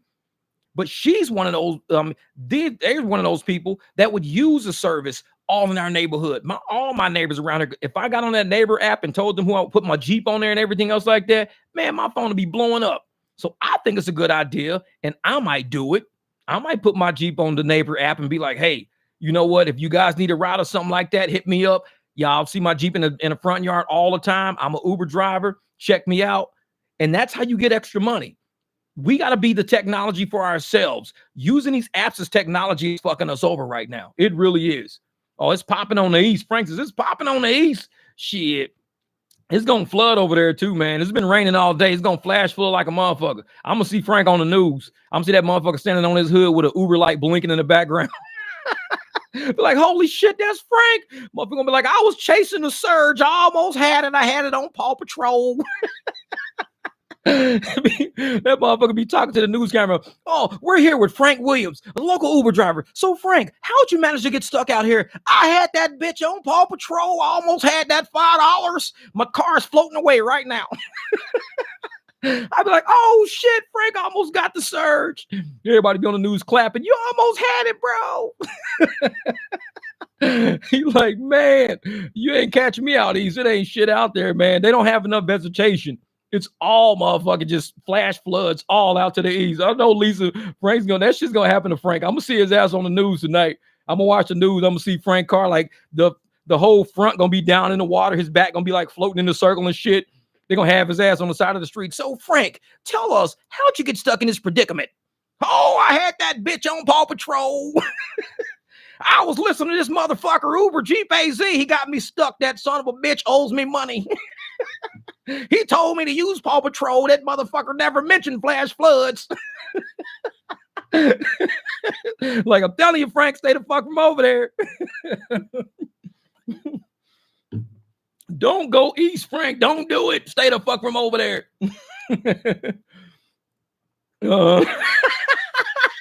Mr. Gavin is stupid. Mr. Gavin is stupid. It has to be the worst feeling if you're in an Uber driver, you lose your car for a 375 trip. Damn.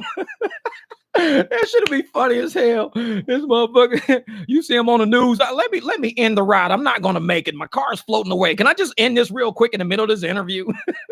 Like, yeah, you can end the ride. All right, we're not gonna make it. Motherfucker lost his car for 375.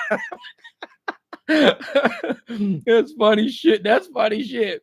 Crazy AG drives in the rain, stopped on the freeway to see what's falling or speeding through the oily streets. Yeah. Oh, mutated. You remember a couple of years back, maybe it was last year. It was at least 2 years because it wasn't when I had the Beamer. And they had the 101 North was completely flooded. So you couldn't go under no underpasses. And I had people in the car with me.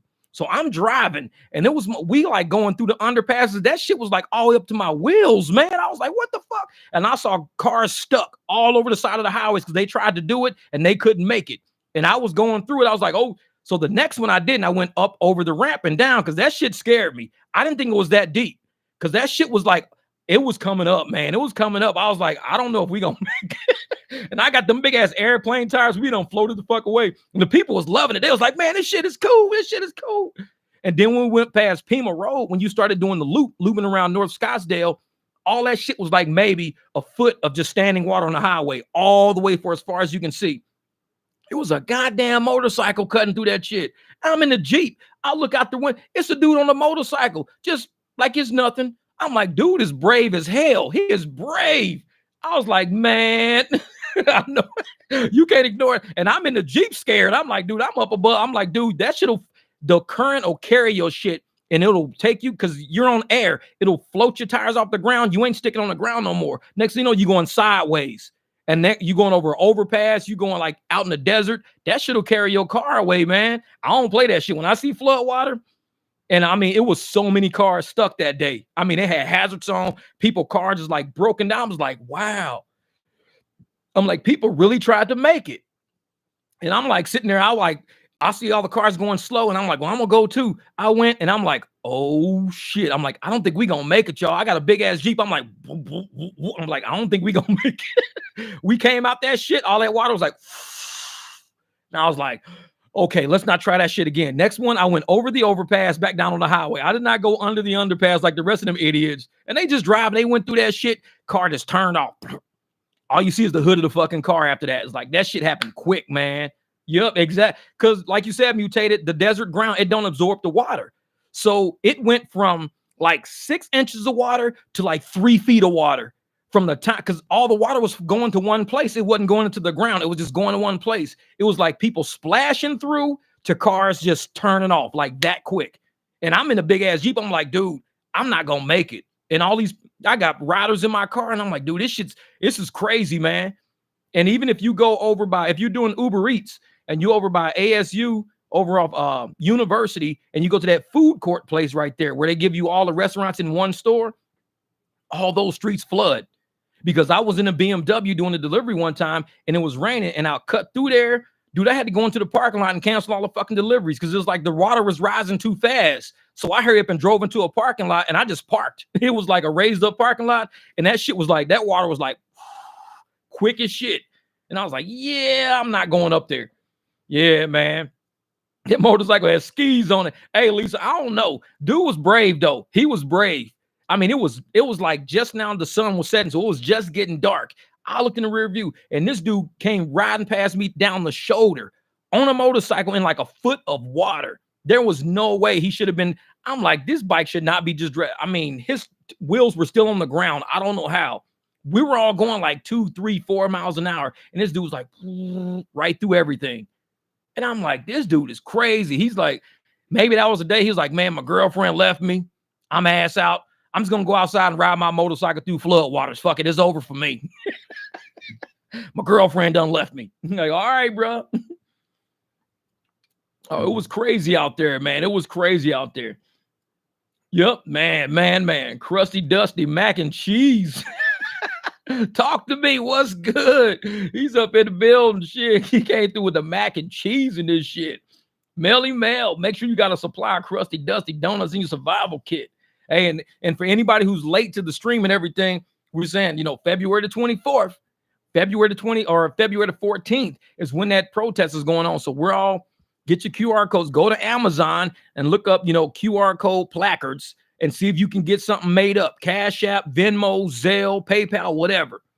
Because if we have to drive on our own for that day just to keep money, and right now, start getting your money together. Like I tell people, start getting your money together right now. Don't wait till the last minute. Now is the time to drive for profits right now. Lisa, I'm always late to the stream. Lisa, you be out working. That's why. Shit, she don't be messing with that internet. I ain't shit on the internet. It's just fucking Craigslist. People buying donkeys and shit like that on Craigslist. I don't fucking get on the internet. My name is Lisa, motherfucker. I'm rideshare Lisa, not internet Lisa. The fuck I'm doing on the internet? Like I'm out doing rides. I'm Craigslist, Uber, Jeep, AZ, buying horses and donkeys and shit. That's what I'm gonna change my website, dude. I'm gonna change my name to fucking Craigslist Jeff. What's up, Craigslist Jeff? What up, Jamar? All right, Jamar, man, you go out there and get it, brother. Oh, definitely, man. I'm gonna hit you up, brother. I'm gonna hit you up later, man. So I gotta do a couple of private rides. I'm gonna hit you up. I gotta hit up Logan too. So me and Logan gonna do some work. We got some shit to do. This is gonna be kind of fun. So it's pouring here in Avondale. Hate the damn rain. Oh yeah, Avondale. And like I said, and that's down. Avondale is kind of south. So you're going to get a whole bunch of those on the side of the roads. You got those big ditches. When those ditches start overfilling, Dude, I done seen semis kick up so much. It's like waves be coming through there. I'm like, shit, I'll pull over into a parking lot, kick back. I ain't going nowhere. Turn the app off. Nope, not doing it. Say Friday night, no surge on Uber in Phoenix. I'm at home. Hey, Andre, I'm the same way, man. I'm the same way. So, like I said, I'm taking the Jeep tonight anyways. I'm not even taking the Beamer out because I know I can turn around and get stuck somewhere, and now I'm ass out. So, say, what am I doing for Christmas? Probably going to sleep most of the day. I'll probably wake up whenever I just wake up and, eat some motherfucking pancakes. Probably take the dogs for a walk if the weather's good, drive around a little bit, send out a couple of text messages, make a couple of phone calls. Shit. That's my life. I don't get all hyped up and be like, oh, let's open up gifts, everybody. I even told my son, hey, your Christmas box is showing up after Christmas because shipping is going to have that shit lost somewhere. Your shit going to be in Bangladesh. Motherfuckers opening up shit in Bangladesh like they got new gifts. We got new gifts. Nike. It's like, motherfucker, what the fuck? We don't got Nikes in Bangladesh. Yeah, my shit got lost in the mail. So it's like, nope. I'm Jeff's talking. He said, hey, Jeff's giving away his BMW on 30th of February to a lucky subscriber. That's right, baby. The 30th of February. Be there. Motherfuckers be sitting in March like, I think I missed it. Man, that shit was on the 30th. It's already March the 2nd. What the fuck? Man, I'm in. Yeah, I'm waiting it out. Real shit. My damn Civic drowns. Hey, Mutated, you got to do it, man. Don't even risk it. Because people don't, even when you're going down Camelback and you're going down Indian School, when you're over on the avenues, oh, man, all that shit floods. I've been stuck over there. I was going up, I think, either 51st or 73rd, and I went across either Indian School or Camelback, and the whole side of the street was like, whoosh. I was in my Jeep. I hit that shit so hard, my serpentine belt jumped. My power steering fucking went out. Luckily, I was driving by myself, and I was like, shit. So I pulled over in the parking lot. I had to go. I got tools in the back, put my serpentine belt. It shook the whole car like, and my supercharger can kind of move a little bit because it's not stable. It's like, because it allows me to give boost. The supercharger jumped. Everything, the belt fucking popped. I was like, what the fuck? It slid off. So much water went up in there. It was like, dude, it gets crazy out here when it rains, man. People think, oh, it's just a little water here and there. Yeah, it's a little water until you're going like 45 miles an hour when you don't. And the way they got the streets built out here, everything's got a hump. So all the water sits in the channels. So if your hump is like, let's say, about 8 inches tall, you're going to have 8 inches of water on each side because it's straight all the way across. Hitting 8 inches of water, going about 40 miles an hour, your shit finna hydroplane. Something's about to happen. What up, Silver Fox? Yeah, and that's why I was like, nope. When it rains out here, dude, I can't do it, man. I can't do it. It's way too many. And then you got people that can't drive. So if you sitting there hitting your brakes and everything else like that, and they don't hit brakes, I got a video on my channel right now. There's a video December of last year, about this time last year. Was it? Yeah, this time last year, I was driving a Jeep. Motherfucker ran right up under the back of my Jeep in a Buick, a big ass white Buick. The video's on my channel. And he hit me so hard, this whole front of his car smashed back. You'll see me on the video hooking my winch up to his Buick to pull him out of the road. We was way over on Buckeye and El Mirage. We was way the hell out south in Avondale, right where you are. We were in Avondale. So I had to hook it up, pull him out of the street because all the traffic started building up. I pulled him out and the cops was like, how in the hell did you get this car out of the street? I'm like, that Jeep. I got that shit on video on the channel. I fucking pulled his ass out of the street. I'm like, he rear-ended me, totaled his fucking car. It wouldn't even start. It fucked that car complete. Whole car was jacked up. Had to winch him out of the street with the Jeep. So I fucking said, fuck it, man. The least I can do is get you out of the street. I know you ran my shit and fucked my Jeep up, but I'm gonna pull you out of the street. The Jeep was at least drivable. But man, yeah, man, tore his shit up. And it bent my whole fucking thing down. Had to replace all that shit back there. Had my subframe was kind of tweaked a little bit. Man. So, but that was in Avondale, exactly where you are. And in Avondale, when you're going down Buckeye, it's completely dark in some areas. So you don't even see where the water is standing in the road. And if you're going down Buckeye, it starts curving to the southwest a little bit. That's where the accident happened. Because once you start hydroplaning and shit you can't stop. And I think that's what the dude did. He was hydroplaning for a little bit and he just boosh right into the back of and he hit me so hard. His car was like a little Buick, pushed me all the way through the stoplight, and I was on brakes. I was on a brake waiting, and all of a sudden, boosh, my Jeep went all the way through the stoplight. That's how hard he hit my shit. Totaled his car out.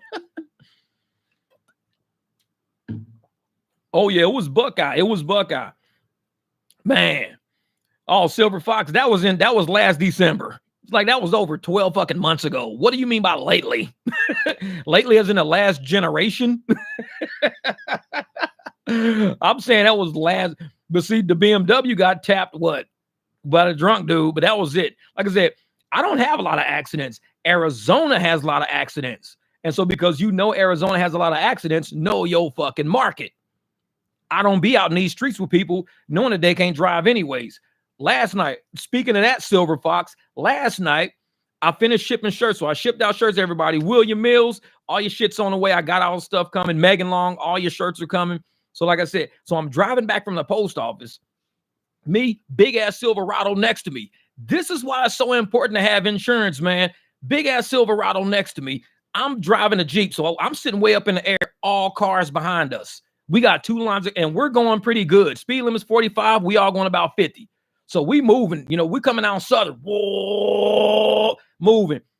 We come up on Hardy. So we're going to the west. We come up on Hardy. There's a car sitting at the stoplight. Everybody's got greens except the side street. So we got greens. This car must have thought it had the green arrow. Last minute, it's me and a big ass Silverado. Man, this car turned right in front of us like they had the green arrow and they didn't have the green arrow. I slammed on brakes. The Silverado slammed on brakes. I'm like this with the steering wheel. The Silverado's like, you can see he's doing the same shit. All the cars behind us have no idea what's going on because we're the two big cars in the front. So they all start slamming on brakes. And this motherfucker just cruises through the light.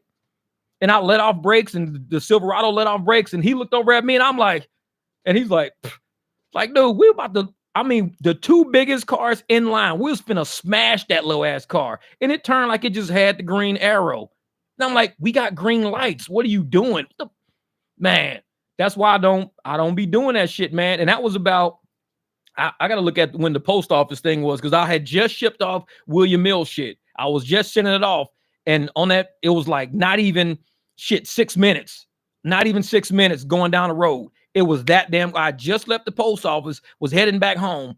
And sure enough, motherfucker turned right in front of me. I was like, that's the dude in the Silverado. And he would have hit him on the front and I would have hit him like maybe rear. We would have fucking flipped that car. We would have flipped that. Guarantee we would have flipped that car. So it just sounds like my wife is driving around. Interdimensional. That's funny shit. She just turns like, hey, I'm just turn right now. Wait, you don't have the arrow. You got the green light. Everybody's got the green light. You can't just turn. What the fuck? Oh, and then yesterday, and like I said, dude, man. Wait, did Jeff got into an accident? Absolutely. Exactly. Absolutely. Like, motherfucker, give me your insurance. Absolutely. No, but yesterday, up on Thunderbird and 35th, I think it was 35th Ave, Thunderbird and 35th Ave.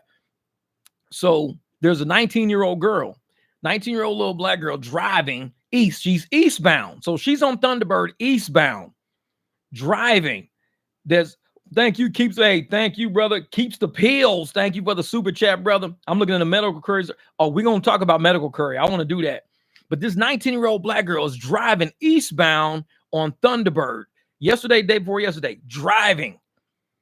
The police is driving. That's robbery shit. Police instead of police. That motherfucker be like, man, the police. It's police. Now, robbery's got me saying police now. Like, I was laughing like a motherfucker. It's the police, not the police. This motherfucker said, man, the police. So the police was driving. No. And so the police is driving and the police is at the light. So he's like, okay, he's about to make his left turn because all the traffic's done. Everything's done. They got it on surveillance and everything. The police turns because it's his turn to turn. He turns. The 19-year-old runs the red light, smashes into the police with the passenger in the back of the police car, kills the 19-year-old instantly because her car jumps the curb, hits, catches on fire. They can't even get to her because they can't get the car is on fire. She burned to death. This was yesterday, day before yesterday. This is why I say rideshare is a motherfucker, man. Because I could have been turned. I'm up on there doing that shit sometimes. Jumped the curb. The little 19-year-old girl burned to death in her car. Police couldn't do nothing. Nobody could do anything. And they don't know what happened. They think she just wasn't paying attention and just ran through that light. She was probably on social media, not paying attention, just not thinking about it, and just went straight through a red light. Hit the police car. Her shit jumped the curb. She burnt to death right there. Burnt to death. And just 2 weeks ago here in Tempe, we was talking about it. That Mustang that was going 150 miles an hour down Rule, 150 miles an hour, and went straight through the light on Broadway, hit something, split in half, killed the girl and the guy that was in back. The driver lived. The driver survived, but it killed the girl and the guy. They were just leaving a Sun Bar, so it was on Mill. It wasn't Rule, it was on Mill. So they left the Sun Bar, and the guy was drunk driving, and he had his two friends, and they all three was out celebrating, and he killed the girl and the guy in the back. Man, this shit's crazy out here. And that's why when I'm driving, man, I keep my head on a swivel. Yeah, exactly. It's known for red light runners. I keep my head on a swivel, bro. I cannot do day driving because you be thinking you in the clear. And I was in a Jeep about 2 years ago, and I'm driving, and I'm sitting up on 27th and some little side street, 27th Avenue. 27th Avenue is some little street. I'm always south down by where you can get on the Grand because I'm trying to get on Grand. So I'm sitting there. The light turns green, and I'm next. It's a brick wall next to me, but I can see headlights. I'm like, what the fuck? So I like to just inch up a little bit. Big ass Suburban, right through the fucking red light. If I would have just gassed it and not waited to see what these headlights were, dude, they would have fucking killed me. They would have killed me. That Suburban was flying. He was trying to make that light. And I'm like, dude, like I said, for the fact that Uber drivers and Lyft drivers, we're not paid enough to do what we do. We're forced to be on these roads for 80 fucking hours a week just to make a living. And I'm thinking if they knew what we dealt with on these roads every day, they'll see why most of us don't want to be out here for 80 hours. I'm not trying to take 100% of these fucking rides out here. I'm trying to sit in the parking lot and wait till a good ride come through. My shit's turned off. My car is off. I'm sitting there. I'm not going nowhere. Because for people that's driving around just letting their app control you and run, you're going to end up dying out here. For what? 50 cents a mile? 30 cents a mile? You're going to die out here. What you going to leave your kids? Uber and Lyft don't give you no fucking, pension, no retirement. They don't give you no savings account. You don't get a life insurance policy. You don't get none of that shit with Uber and Lyft. You're going to die and your family going to move the fuck on, and Lyft and Uber is going to probably deactivate your account. You ain't going to be able to download your last fucking $75 before you died. Lyft will keep that shit. They ain't going to just mail your wife and kids a check. Hey, here's this $75 he was making that day. He got killed. It's like, they ain't sending you shit. It's like, like I said, I don't be out there, man. I don't. And I'd rather do nights than days. But even in days when I was doing deliveries and shit like that, I was doing the outskirts. I was doing Baskin Robbins and shit down in Queen Creek. I was way the fuck out I was out in Apache Junction, that motherfucking all the way down Main Street at the Jack in the Box. I was way out, man. I was way out. What up, Bree? My girl, she's in the building. What's up? And that's why I was like, if these people don't understand, man, these apps, the moment something happens to you on these roads and they got your ass working and pushing you and pushing you and pushing you, shit gonna happen. They don't know you. They don't know you now. Shit, so many people have told me they had an accident while they were driving Uber. They had an accident and Uber took the trip out of their trip register. The trip wasn't there anymore. So many people have told me that shit. Uber's forever trying to cover his fucking tracks. You have an accident, all of a sudden the trip ain't even in the register no more. It's like, dude, I was doing the trip at 8 o'clock and I ended the trip. Nope, it ain't there no more. Because Uber is clearing their tracks. They don't give a shit about you. That's why I say you got to give a shit about you. You got to go out there and make sure you're driving. Yeah, I stay on nights, man. I stay on nights. Because it's scary out there in the daytime, knowing that there's so much activity going on. It's a lot going on in the daytime. There's cars moving in and out. There's a lot of people who are awake. Like older people, like I don't knock older people for driving, but they don't come out past like 7, 8 o'clock p.m. So they try to get all their stuff done in the daytime. They go pick up their medicine. They do their medical appointments. They go see, Henrietta. They go see fucking, Gertrude. They go see Henry. They hang out. But at night, they're nowhere to be found. So I feel safer driving at night because in the daytime, they're only driving 10 or 15 miles a day. They're not professionals like we're professionals. We go through a lot of fucking traffic. We go through a lot of shit. They're driving 10, 15 miles a day, and that's it. And most of the time, they're driving against the grain of traffic. They're in 35 mile an hour zone going 30 miles an hour. Everybody's going 45. This old person's going 30, and it's creating people to want to switch lanes and get around it. Next thing you know, you got cars getting rear-ended, cars getting smacked. And it's like, what the fuck is going on, man? Day driving, day driving.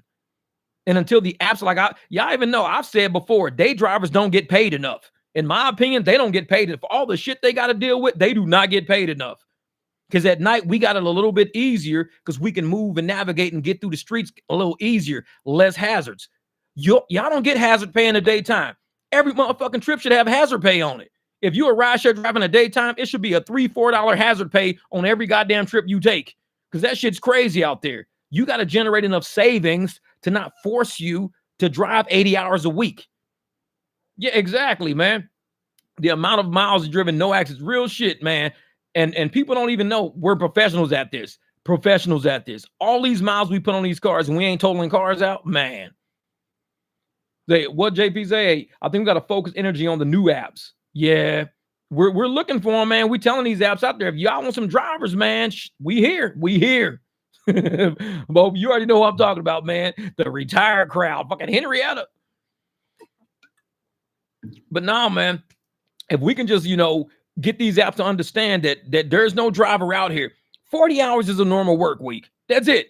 40 hours. I think 40 hours is a normal work week. We're not employees. We shouldn't be paid employee pay. We shouldn't be making those $17 an hour, 19. No, we're not employees. We're contractors. Employees don't go out buy $40,000 cars, $30,000 cars. Employees are not in the streets all day with their own equipment that they have to use for their personal fucking life. Getting door handles broken, windows and shit broke, and carpets, fucking motherfuckers dropping shit in the carpets. No, these are our personal vehicles. We deserve money to be able to fix these things. Not only fix them, but they're depreciating at a very fast rate. Very fast rate. If we trade them in, we're going to need 10 grand. We can't just trade this shit in metal to metal. Nope. Car fucks up. You're going to need like 5 G's right now. 5 G's right now. I ain't got 5 G's right now. Well, what you going to do? Well, I guess I got to just rent a fucking car through Uber or Lyft now. That's how they do you. Because they make sure you don't have enough money. They make sure they got you by the balls. They know they can pay us more. Look at the record profits they making. They know they pay. Look at their stealing shit. They know they could pay us more, but they choose not to because they don't give a shit about us to that degree. They'll just say, hey, you know what? If we can make money off these desperate ass drivers out there with these high ass ARs, if we can starve these people out, if we can throttle them down, if we can force them to do the work that we need done to pump everybody's pockets up in this damn corporation, fuck these drivers. Let them go out there and do the work. Let them put their lives on the line. Let them have to deal with it. Like I said, in the office, you get up in the morning, you drive to the office, you park your car outside, and you're in that office for 9 hours, 10 hours. You ain't in no traffic. You ain't got, the most that can happen to you is you could probably choke on some fucking Cocoa Puffs in a goddamn break room. That's about the most that can happen to you for the day. So you choose not to eat no motherfucking Cocoa Puffs. You ain't gonna die at work. You at work. You gonna do choke on some coffee? Like, motherfucker, you at work. Ain't shit happening to you. But yet we in these streets. Anything can happen at any day. Anything can happen. Motherfucker run a red light. Somebody just lose control of their car. Somebody fall asleep at the wheel. Somebody have a heart attack at the wheel. Do we have any profits we could sit on and bank on while our car is down, while we're down? We don't make enough to have profits like that. We don't do that. And that's how they want it. That's how they want it. Because it forces our hand to say, well, shit, I got to hear him go get a rental real quick. I got to go to the rental. And they like, hell yeah, we got this motherfucker. You need to work. You ain't got enough. You sitting on to take off 3, 4, 5 days and still make bills. Yeah, we got you. We got you. That's the mentality they have. To have drivers knowing that we're on our last dime, that we're struggling, we're this and that. You really think they give a shit to hear that? Man, we struggling, man. We struggling. They're like, well, stock prices are looking pretty good. You guys might want to start investing. Like, motherfucker, we ain't got no money to invest. Well, we ain't got no retirement, but we ain't got shit. You look into an LLC gas card with a credit card status, something like that, man. And another thing about LLCs, now they're starting to chase down LLCs now, I heard. Next year, they got all these weird ass fines they got for LLCs coming out. And I keep thinking this is about any gig workers out. A lot of gig workers start LLCs. A lot of them do.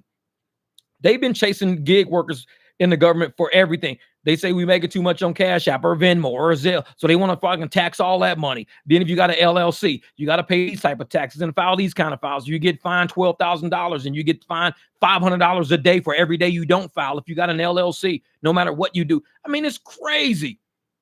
And it's all because of gig workers. They know we are a force. What, 65 million people work gigs now? Over 65 million people working gigs right now. We're a whole force of people. And they're doing anything they can in their power to make sure they get money out of our pockets. And these is a bunch of motherfucking politicians and elite people who don't work. They don't work. They set policy. That's their fucking job, to set policy. So they do everything they can do to make sure the policy they set stresses us the fuck out. Because if we stay stressed out, you know, we're going to get that, man, hey, this is how we do, man. I get real with these motherfuckers sometimes. I get real with it. Yeah, and they taking money from us for that insurance, and we don't get nothing back for insurance.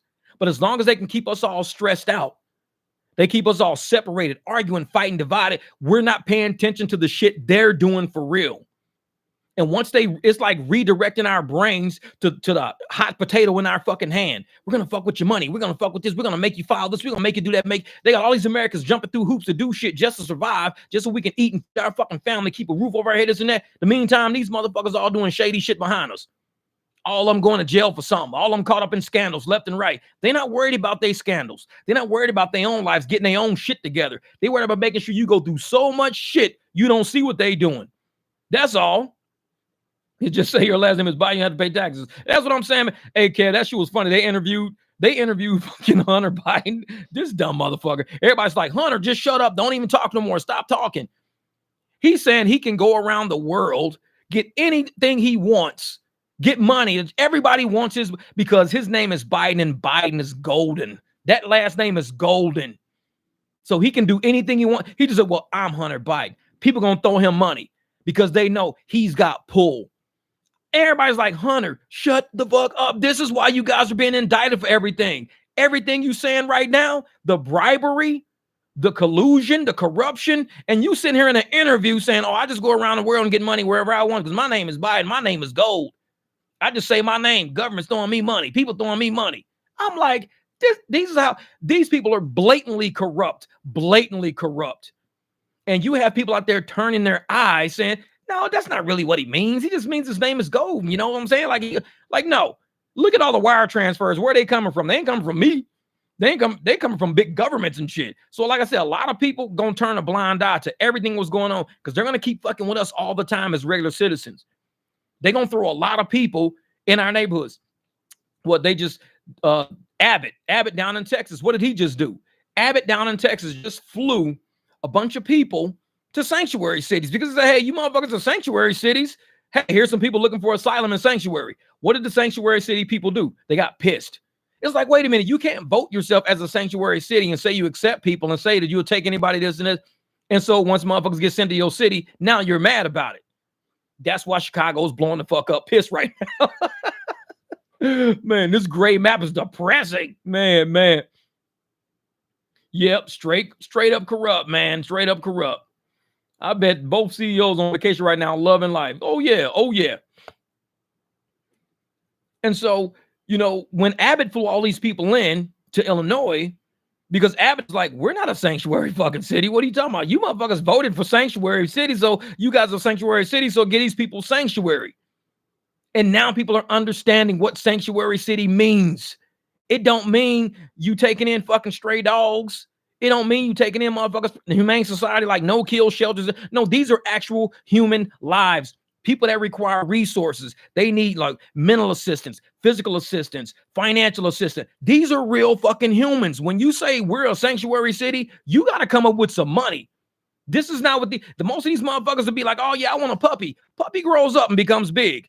Then they say, I don't want the dog. I just want the puppy. That's how sanctuary city people think. They want to have the tag of sanctuary city, but they don't have the responsibilities of one. Because when you fucking put that shit on their plate and they got to be responsible, oh, shit hits the fan now. Now they like, man, we didn't know this was what sanctuary city was. Like, yeah, if you get a puppy, you got to scoop up the poop. You got to fucking feed it. You got to water. You got to train it to sit, train it not to bite people, take it places, socialize with other fucking dogs. Having a puppy is just a puppy. But if you want to do something, when this motherfucker starts growing up, there's other responsibilities you got to have. Sanctuary city said the same shit. And Keeps the People says, you can't discuss this on a rideshare, brah. Keeps the Pills. You need to fucking cash at me $5,000 to buy this live stream or shut the fuck up. One of the two. It's like, if you want to buy this live stream, it's for sale.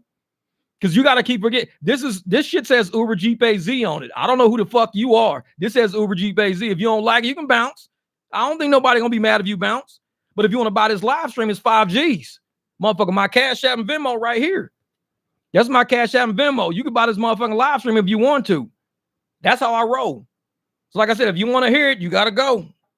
And like I said, it ain't no hate, it ain't no mad. I just don't think you know where you are. You've never watched one of my live streams before. You've never seen videos on my channel before. It's cool. It's cool. Because like I said, I invite motherfuckers here. But you got to understand, you're not on the rideshare channel that you're used to being on. If you want to be on the rideshare channels you used to being on, where you can just like come in somebody's live and say, hey man, you need to talk about this. Motherfucker, you ain't got to super chat me. You could buy this whole motherfucking live stream. Put your motherfucking money where your mouth is. But do you see that flag back there? I did a whole live stream about that flag. It's called Freedom of Speech, First Amendment. Speak about whatever the fuck I want to speak. Because this is my channel. It says Uber GPay Z on it. My name's Jeff. I run this shit. You see this shirt? It's made for the week, not for the week. There's a reason why all of this shit is on here. This is, bro, you took me wrong way. Keeps the pills. Hey, man, I keep it 100, man. People be like, oh, man, you can't talk about this shit on live stream. Shit, man. We be doing it over here, Keeps. We be doing it, man. But even if you say I took it the wrong way, I'm glad you brought it up like that. Because there's probably a lot of motherfuckers right now thinking what you said. They probably thinking, why the fuck is he talking about this shit? This shit ain't rideshare. You just gave them the motherfucking the menu. You just gave them the menu. That's all you did. It's like shit. And then I got my big Jeep up under the dad's side, man. Shit. And that's the thing, man. We hang out, we chat, we ride, we laugh. Everything we talk about on these live streams, I'm pretty sure we've talked about in the car with other people. This is a real channel. It's real. This ain't no shield shit. This ain't no scripted shit or nothing like that.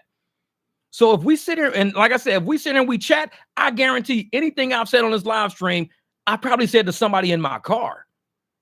Yeah, I mean, we can't discuss with most people in places, bro. Yeah, that's what I'm saying, Keeps. That's what I'm saying. And you don't understand it, Keeps the Pills.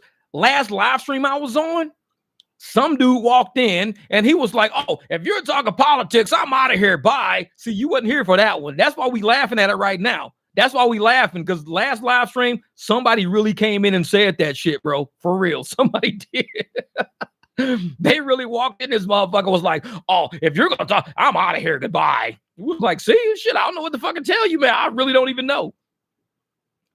But we one of those channels, man, like I said. So if you would have been here last week and you would have heard that dude say that shit, you would have probably been laughing your ass off. You would have probably said something to him. Because the discussion I just had with this shit, man, I should have probably had with him. Because he straight up came in this motherfucker and was like, man, if I'm talking about rideshare, I just want to talk about, surges and shit like that. I want to talk about, bonus streaks and fucking zones and shit. Well, there's a channel talking about it out there right now. You just got to go find it. That's all. It's cool. All Keeps the Pill. Hey, much love, brother. Much love. Like I said, I be talking, man. I just keep it 100. And like I said, I'm glad you talked about that, because last week, that motherfucker should have heard it. You shouldn't have heard it. He should have heard it. But what you said was 100% true. It was real, because some people don't like what we talk about over here. They really don't, because they assume because it is rideshare, we have to talk about surges and talk about how the apps have these pictures on it now and the people heads and the fucking distance on them. That's all we could talk about. That's what they think. But we talk about everything, life, rideshare, because when somebody's in my back seat, if I don't know shit except what's on the app, I don't know none of the current world events, I might not get a tip. I've gotten tips from veterans in cash, because we talk about world events and we talk about how really shit really is. And I stay up on world events. A lot of people gonna read you the fucking news, only the news of rideshare. That's it. These motherfuckers will find any news source, rideshare shit, and they will read you the whole motherfucking article. And it's cool. Like I said, I used to give people shit about that, but it's cool. But if we bring up a topic, I'm going to spit the topic from a soulful aspect, because it's really something that's going on in this country that we need to fucking, talk about. Because we're all based on the economy. All of our jobs are based on the economy. So I love you, local with my hood, 107 in Indian. That's right, Keeps the Pill. Oh, I'll be over there, brother. I'll be over there. And see, that's the thing. We're about the money, and sometimes government gets in the way of our money. We're all about the economy over here. Like I said, on the back of my, like I'll show you what's on the back of my shirt because some people didn't see it. This is on the back. We talk about the economy because we understand Uber is a part of the economy. So when these motherfuckers come in and they ripping everybody off and taking everybody's money and shit like that, they're about taking over the economy. We're trying to protect our communities. We're trying to protect our people over here, trying to protect our families over here. They're not trying to do none of that shit. So when we speak about the economy, like how I was talking about how, you know, Abbott was flying all them people into Illinois and shit like that, and everybody really realized these are real humans. These are not theories. The theory of sanctuary city versus the reality of a sanctuary city hits these motherfuckers different. They went from having a puppy to having a dog real fucking quick. And they was like, hold the fuck up. Wait a minute. Hold up. So you telling us we got to house these people, feed these people, make sure these people have security, make sure they're safe. We got to, you know, make sure they got police in their area, make sure they're not committing crimes. Not just we as citizens ain't committing crimes, but they're not committing crimes. We've got to teach them our new laws and how to do things in our cities now. Being a sanctuary city, especially with a lot of people that may not speak the language of the city that they're going to, they might not speak the language. So what do? They can only do one. They can only be human. And a lot of times we know everybody don't get along. It's a human thing. So if everybody don't get along, we know it's a human thing. We got people that can communicate, people that don't have money and resources and all of this shit. It's going to create a lot of tension and frustration in these hoods. That's when the government start fucking with us. And when they start doing that, what do? They're steady doing they shady shit behind closed doors. They got us fighting each other and everything else like that.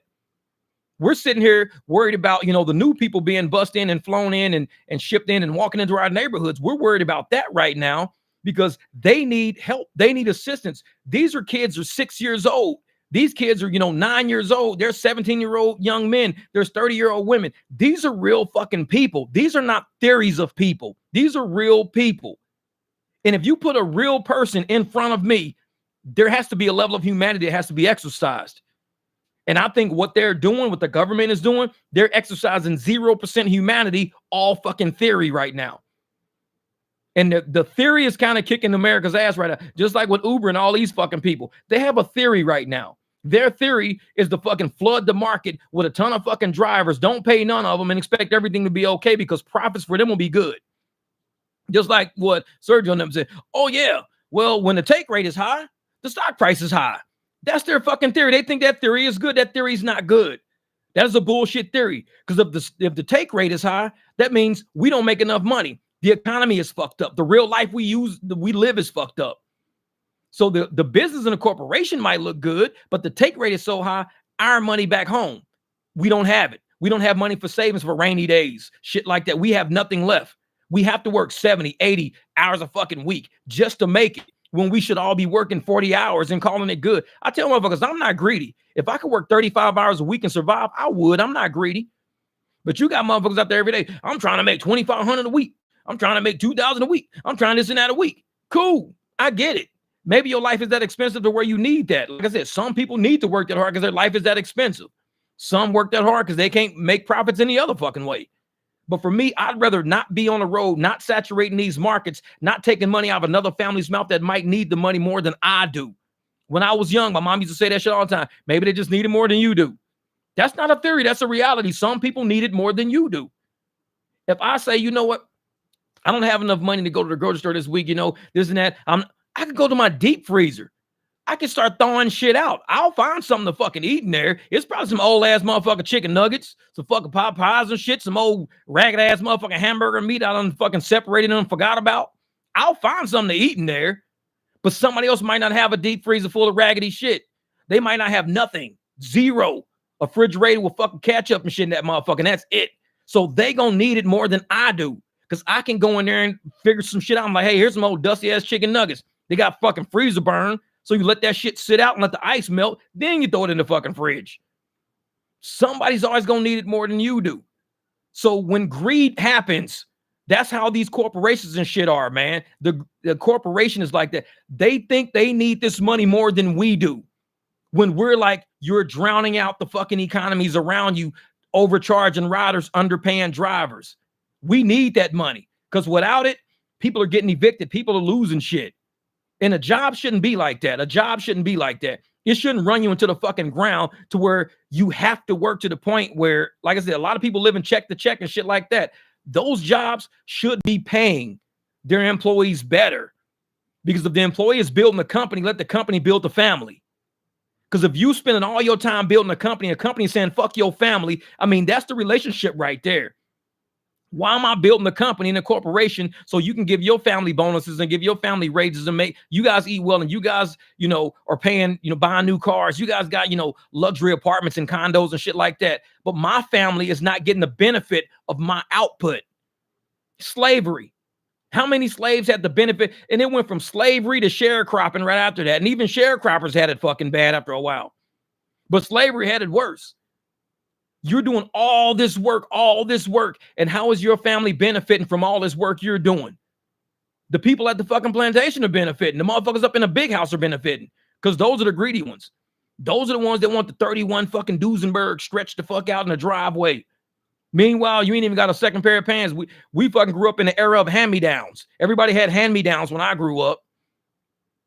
And now we're at the point now where here we are in 2023. Going back through an era of hand-me-downs with all this. We're in the richest fucking country in the world, pretty much. And we're all in a new era of hand-me-downs now. We should have been past this shit. Been past it. Man.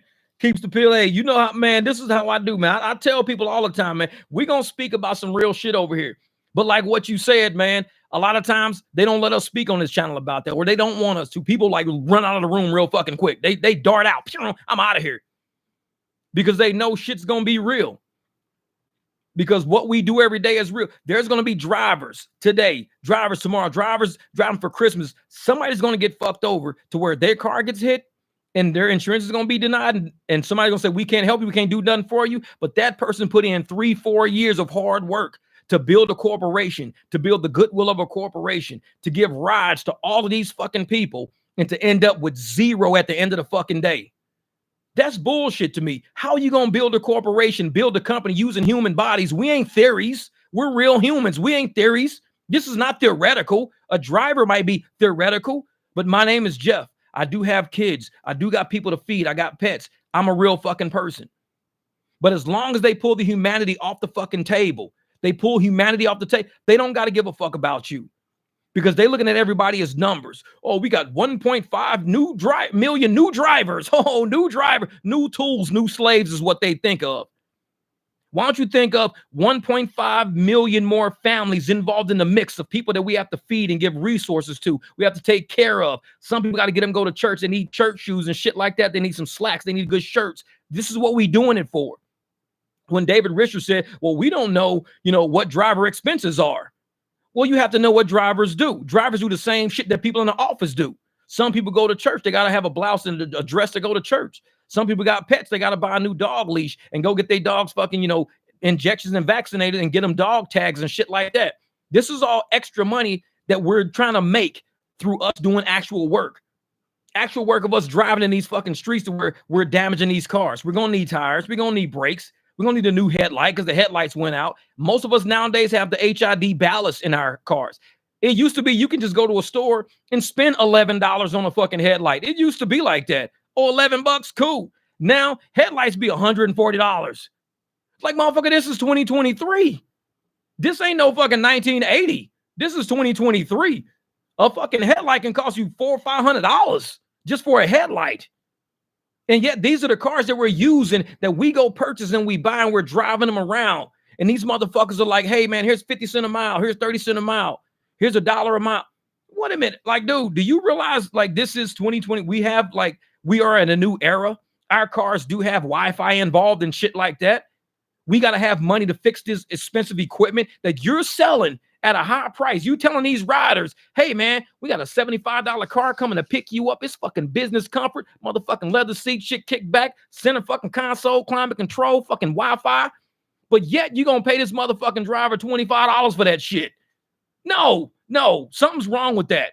You don't sell somebody for $80 and got a motherfucking rider like, oh, we got a nice ass motherfucking Toyota coming up. Man, I love this Avalon. This Avalon is nice. Look at this motherfucker pull up clean. And all of a sudden you get a driver $25 for this nice ass fucking car. You keep doing that shit to that driver, that car's gonna go downhill. That car's gonna go downhill, and that driver ain't got no money, none to fix that car. Man. Hey, thank you, Mutated. I appreciate y'all, brother. Thank you. Keep the pills. Hey, man, I know we had a misunderstanding in the beginning, but that's why I tell people we have conversations all the time. NGB was the same way. When me and NGB was talking back and forth with some comments like a week ago, we was going back and forth. And I was like, blah, blah. But I saw NGB's point, and I changed my direction. And that's the reason why we have conversation over here. You change your direction when you start realizing what somebody is saying. And you say, okay, I see what you're saying. I see what you're saying. A lot of people stay stuck on stupid. I don't stay stuck on stupid. Motherfuckers wake me up all the time to shit. People hit me to shit all the time. And I go, oh, that's right. Okay, well, let me come different. Because we all, man, we're humans. We humans. I can tell you every step I make, it's not going to be solid ground. I don't know what day. I mean, you might step in a pothole. You might step in quicksand. You might step off the curb wrong. Everything happens like that. But when the motherfucker says, hey, man, I'm not quicksand. I'm not trying to sink you, dog. This is all I'm trying to say. Okay, you're not quicksand. You're not trying to take me down. Got it. We all take steps, but we all kind of switch up once we realize somebody's intentions and somebody's really, I just made a comment. I was just saying this. And we can't see the energy in typing. And that's why I love these videos, why I love giving you guys. Yeah, exactly. I was saying that shit. That's why texting sucks. And that's why I love coming on these live streams and chatting with people. Because sometimes you can text, you can't hear the vibe, you can't hear the energy, you can't see where it's coming from. But that's why we stay talking. And that's, last live stream I was talking about, the dude who was like, man, fuck this shit, I'm out of here, blah, blah, blah. And we were saying how people don't like to talk and go back and forth and bounce ideas back. They just run and leave because they scared to have that conversation, that debate. At some point, you got to have that debate. You got to have that conversation, even if you disagree with people. Like I said, I'm a Republican guy, married to Democrats before. 2 Democrats I was married to. I don't have a problem with fucking Democrats. I don't. It's just a party. That's it. But I have a problem with what people say sometimes. Sometimes I may have a problem with what another Republican might say. I might have a problem with them. And we're in the same fucking party. Cool. But we're going to sit down and debate and talk about it. I have issues with what black people say sometimes. And I'm black. I might have issues with what white people say. And I'm like, we're going to have to sit down and talk about it and figure it the fuck out. That's why we do this. In a lot of channels, they're stuck. Like I said, when I watch some of these other channels and I see how they present themselves to the writers out there, these motherfuckers out there, all wise, all knowing, they've never done a misstep. If you don't believe them and don't listen to them, then you just not worth shit. I don't like channels like that because ain't nobody fucking perfect. And people think because they got so many subs on their channel, what makes them perfect, makes them the center focus of every fucking thing. And if everybody don't listen to them and do what they do, they're in the wrong. Man, William Mills, what's good, brother? What's good? I was just talking about you earlier, man. I was shipping out your shit last night and almost had a wreck on the way back. A car turned in front of me and a big ass Silverado next to us, man. I was just talking about you. I was like, I just shipped that shit out. And motherfucker coming down the street on Hardy, motherfucker try to turn in front of us. Man, that's how quick shit happens, though. But I got your package on. It says the 26th is when it'll show up. So hopefully it'll show up by the 26th. I'm like, man, I try to get it there before Christmas. These slow motherfuckers, man. Yeah, drivers, no color in my nighttime car. Real shit. Yeah, exactly. Bighorn Kev, thank you for the super chat, brother. If you lead a barbecue because you can't handle a conversation, don't complain when you're hungry. Real shit, brother. I love that, man. I love that. That might have to be a t-shirt, man. You might have to fucking make that. Hey, if you can't lead a barbecue because you can't handle a conversation, don't complain when you're hungry. We feeding souls around here, man. I like that. Hey, was that Zick came in one time with that motherfucking sardines and salmons, and I made that shit into a shirt, man. I just love what y'all say sometimes, man, because the shit y'all say is coming from the soul. Like I say, ain't none of you drivers out there scripted, so I don't come at y'all scripted. If we can't just sit down and talk like adults and humans and have fun, good time, brothers, sisters, and this and that, I mean, what's the point in having a fucking live stream? I mean, we go through the chat, we laugh, we talk. If I just wanted to chat with you motherfuckers and sit on my podium, I just make videos all fucking day. I can't make videos all day. I want to talk to people, man. I want to sit down and enjoy the energy y'all give. Shit, y'all give me so much motherfucking energy, I'll fuck around, make a shirt with that shit. And I wear that motherfucker to the store. It's like, hell yeah. It's like, yo, G, you like EEGs? What's EEGs? What's that? Oh, yeah, we got the keys to the streets. Fuck that shit. Trying to bring a nice car to pick up riders in the damn road hazard. I couldn't avoid in the dark at 4 a.m. Effed up my bumper. Mutated. Same shit happened to me. And I did a video on it. I was taking the ladies from one bar to the next bar, and it was a car next to me. And it was right after like a real big rainstorm, windstorm, monsoon shit. And I'm driving down 48th Street South, going from one bar to another bar. Fucking white ass cone looking thing in the street. Bam, hit my front bumper, split the whole splitter on my front bumper.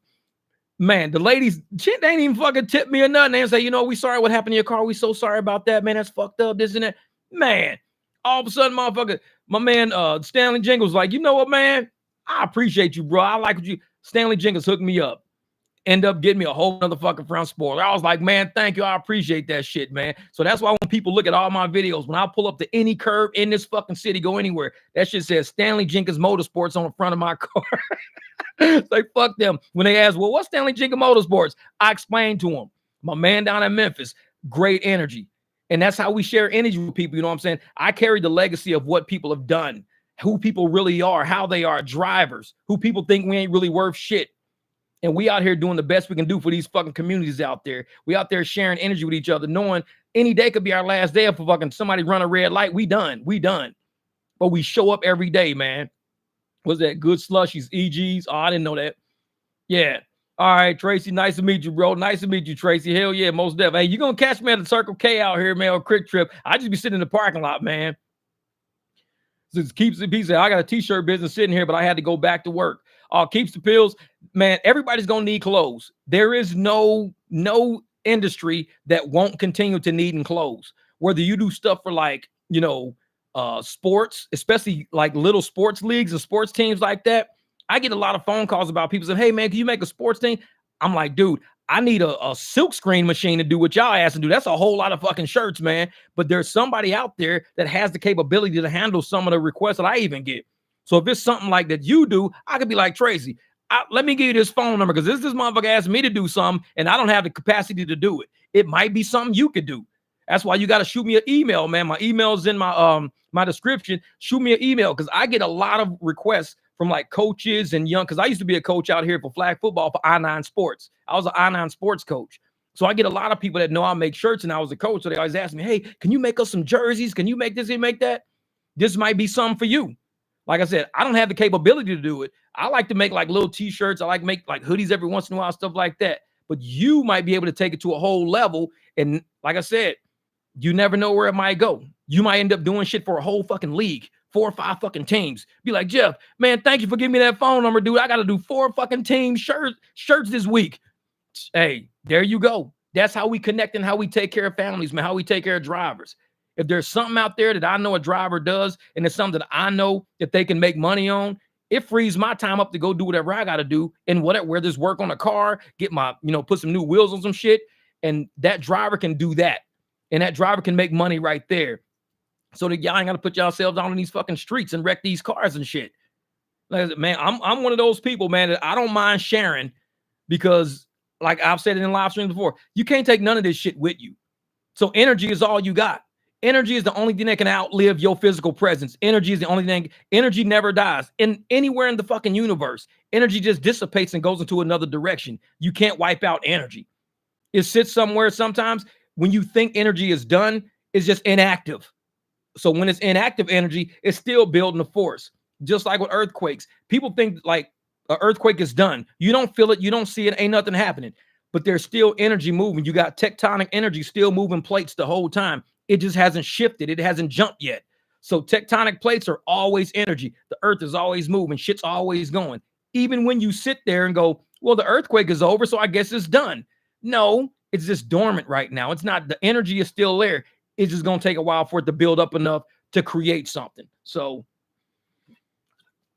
oh, you got a music studio too? Oh, shit. Let's start a rap group, man. Fuck that shit. Rideshare rap.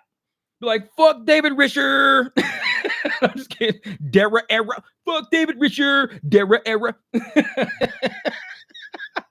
We started a rap group. It's called FU. That stands for fuck Uber. No, I'm just kidding. I'm just kidding. That shit's crazy. But what's the name of your F group? FU. Say shit. FU. LMFAO. LMFAO. FU. Laugh my fucking ass off. Fuck Uber. We're a mix. We're a techno rap group. We're LMFAO mixed with FU. Man. Oh shit, the rain coming down pretty good in Mesa. Just saw Noah and Uber Arc floating by. Motherfuckers said Uber Arc. Don't start that shit, Kev. You already know. If you start saying that shit, Uber's gonna do it. You gonna see Uber Air, Uber Arc. What's Uber Arc? When it becomes a flood, make sure you got your shit booked. Bring on 2 fucking pets. It's like, we got you, brother. We got you. Mutator said, I'll take people back and forth at work all night. I get them there and home. We're real people. Exactly, man. And like I said, as long as the apps keep us as being 1.5 million drivers, and that's it, and we're not 1.5 million families, that's different. Because if you said, hey, we have 1.5 million families outside of our corporate working for us now, 1.5 million families, it's different because everybody wants to take care of family. Like when you go to my website, even my shirt website, the picture that says family over everything, the very first picture you see under my bike or whatever, it says family over everything. Me and my son took that picture in 2018. When we first moved to Phoenix, we went to a car show downtown Phoenix at the convention center. It was like a lowrider show, all lowriders. It was indoors.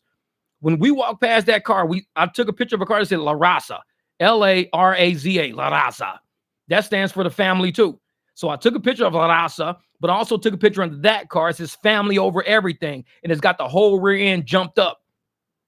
I was always about family. A lot of motherfuckers don't know who I am. Like I said, I'm new to YouTube, but I've always been about family. We took that picture in 2018, and I thought that picture was great enough to be the introduction to my website because that's what this shit's always been about.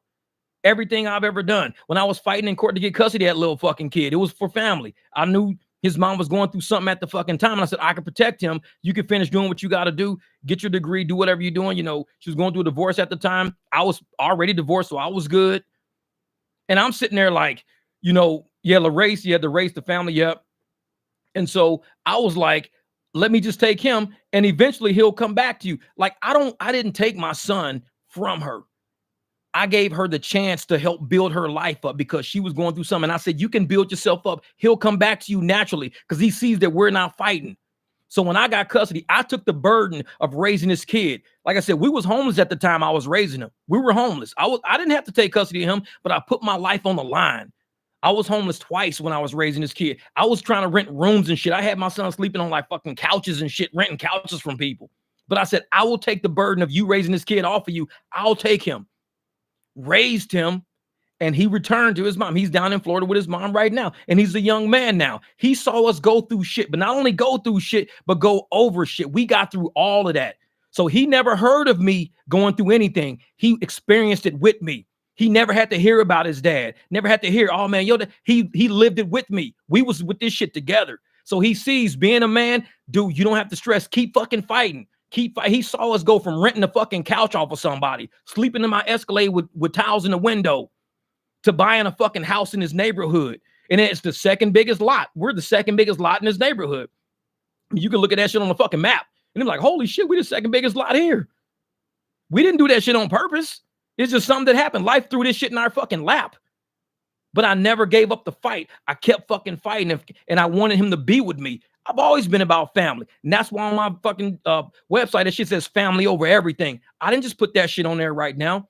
I put that shit on there the moment I took that in 2018. I said, I love this. I love this picture. This is a cool picture. And me and him, we crouched down up under that fucking car. We took that fucking picture. And I said, this is one of my, he was 10 years older. He's 15 now. That was one of my favorite pictures of all time. And I've always been that way. So, of course, when I get on YouTube, I start a rideshare channel. I start meeting people. I'm talking to people and everything else. I'm more worried about your family than I'm worried about this fucking channel more than anything else. Like a lot of people want to sit. Yeah, exactly. Kid Frost. Oh, I play that shit all the time. This is for la raza. Do. I play that shit all the time. But even when I started this channel, I didn't start this channel to glorify. Like, you will never hear me say anything on like, I'm the best. I'm the top channel. I'm the shit. I'm above every. No, because this shit ain't never been about me. When I started doing repairs on my channel, it was to make sure nobody went through the shit that I used to go through when I didn't know how to work on cars when I was younger and couldn't afford my own tool set and had to go to shops and pay whatever bill they came up with. And I had to get a loan out from the shop just to pay for my fucking car. I made sure families didn't have to experience that same shit I felt. driving off in a car that was fixed, but with a sheet of paper next to me that I said, I got to pay that fucking shit off. This is going to hurt. When I started my channel, this shit was always about family. And a lot of people don't know me. They don't understand me, but I don't give a fuck. They ain't got to understand me. I don't understand trigonometry, but the shit still exists. Give a fuck about trigonometry. I just don't deal with trigonometry. If you don't understand me, just don't deal with me. It's that fucking easy. I'm not trying to make it so that people that don't understand me do understand me or do like me. I tell motherfuckers, get off my channel, get away from me, because I'm about energy. If we don't mesh and we don't live job like that, I can't fuck with him. Joker man, my brother, was good. Yeah, so damn. Vegas premiering Griff Black, no pings in 2 hours. Damn. Yeah, mutated, man. The community, the people like us, those who know our struggles, real shit. And I would tell people it's not about people understanding me. And it's not about people saying, well, I know how, since I don't know him and I don't understand him, I don't like him. I don't give a shit. Don't deal with me. This is about, I got a big ass 1111 tattoo. If you look up 11, that's an energy number. It's about the alignment, the awakening to energy, being aware of what the fuck is around you, rolling with the energy that rolls with you, not trying to walk into a room of people that don't fuck with you just to make them fuck with you. When I came on the internet, I knew a lot of people wouldn't fuck with me. I knew that. People didn't fuck with me on Facebook. It didn't bother me though. Facebook bothered me because they kept fucking blocking me from posting shit because people was mad about what I was saying during the fucking pandemic or whatever. That's why Facebook didn't like me. They kept kicking me off for community violations of me speaking the truth about what was really going the fuck on. So I just got sick of that platform. I didn't give a fuck that people didn't like me. Like I said, I had about 1,400 people on my channel, and I whittled that shit all the way down to 600 because I was getting rid of motherfuckers. Because I'm like, if you don't like my shit, you can just go. You can't change who I am, though. I've always been about family. You ain't got to, when I was fighting for families back during the pandemic, and I'm telling people, make sure you know what the fuck you doing before you inject your fucking kids. That's what I was telling people. And I was getting booed and fucking booted off stage for that shit. And I ain't doing nothing but looking out. I don't give a fuck if you like me or not. I don't care if you like me or not. I'm worried about your kid who don't have a choice in the matter. I'm a fucking dad. I know how it feels to have a kid who has no choice in the matter. He didn't want to sleep in my truck. He didn't want to sleep on no fucking, he wanted his own room. He the one who told me to get on fucking YouTube. Not only did he tell me to get on YouTube, I podcast from his room now. He went from sleeping on a fucking couch that I was renting so we can have somewhere to sleep to I podcast from his bedroom because I never fucking fight. This is his. I'm podcasting from his shit. This is his shit. I set mine up in here so I can feel his energy. He lives with his mom. I feel his energy here. So when I talk about shit being about family, shit being deep, shit being serious, this shit is not about just being a fucking driver. You exist. When we talk to people in our cars, we giving them a piece of us. When you get a tip, when somebody appreciates, I mean, I've gotten out, shook motherfuckers' hand, motherfuckers gave me a hug and shit, this and that, because I've gave them conversation that they wouldn't have got anywhere else. It's about being unique in this fucking world. It's a lot of carbon copy ass fucking channels out there with low energy to no energy. A lot of carbon copy ass drivers out there. Like I said, you got motherfuckers out there with high ARs. I'll pick up everybody. I'll pick up anybody. I'll pick you up if you need a ride. I don't fuck with everybody. I don't pick up. I got a low AR. I don't fuck with everybody. Of course, the money can get it going, but I'll cancel a motherfucker. I'll pull up. Like I said, I got a video showing I pulled up. I saw a dude fucking hitting a goddamn Uber driver's car. They mad as shit at the Uber. I fucking drove the fuck off. They like, hey. Shit, fuck that. I don't even like your energy. I see how y'all treating that Uber driver. And now you got me pulling the fuck up. Hey, no, fuck that. Nope. I'm out. So I'm about energy, man. I've always been about energy. Oil truck time. Thank you, brother. Thank you. Powerful message, Jeff. Keep going. Mutated. I appreciate you, Jeff. Real shit. Speak the truth. Know your worth. That's right, man. That's right. Man, brother Jeff, you just became real. You just became real in my house. Keeps the pills, man. Hey, this is real shit. And I would have never got on Facebook. Never. I mean, I would have never got on YouTube. My son even know I tell him all the time, thank you. He's a kid. I listened to him when he was like 10, 11 years old when he told me to get on YouTube. And I was like, dude, man, I'm not getting on motherfucking YouTube. He said, damn, I'm telling you, you should get on YouTube. You're funny. You always fixing cars all the time. You could like teach people how to fix cars. And I listened to that kid because that kid had been with me through so much shit. I trusted his judgment. A lot of people don't listen to their fucking kids. They know too much to listen to their kids. It's just like on YouTube. Motherfuckers got 100, 150 subs. They don't listen to nobody with 6,000 subs. They think they bigger than that. Oh, this little channel, Jeff, 5,000 subs. Fuck him. 6,000. Fuck him. He's too little. He's too little. My mentality is I listen to my kids. I'll listen to anybody around me. I'll listen to. When somebody is so fucking arrogant, they find a criteria just to not listen to them. That's when they miss out on fucking life. I don't miss out on life. How the fuck do I have as less subs as all these other channels? I'm a fraction. I'm a 10th, 1/10 of all these fucking channels out there. I am 1/10, but we got the same amount of fucking views. That's fucking crazy to me. I am 1/10. They should have 10x on every fucking thing I touch. They should have 10x. They don't have 10x on every fucking thing. They overshot their mark. I listen to my kid because I'm not going to overshoot my mark. This kid was telling me something. He's aware of the universe around us. He's a gamer. He loves to play video. He's aware of things that I'm not even aware of. I am not him. He is not me. We're I'm a garage guy. He's a computer guy.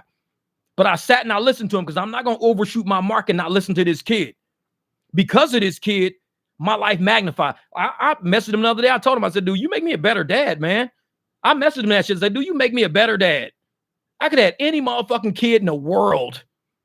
I get a fucking gamer. And because of that gamer, here I am. Exactly. So you were more fun to watch. Kids have strange, innocent insight. Yeah, man. Wife and 5 kids, and that's why I do everything for. Yeah, hey, that's what we do. We do this shit for family, man. We do it for family. Learn from everyone. Everyone has different perspectives. And that's what I say mutated all the time. I've said that in so many live streams. We debate and we talk because I even switch channels. There was a point in time, you can even look at all my fucking videos. There was a point in time when I said we shouldn't be striking. This is a waste of fucking time. I said that before. You look at videos from over a year ago. But if you can sit down and convince me that this is making a difference, convince me. And I said, you know what's making a difference in striking?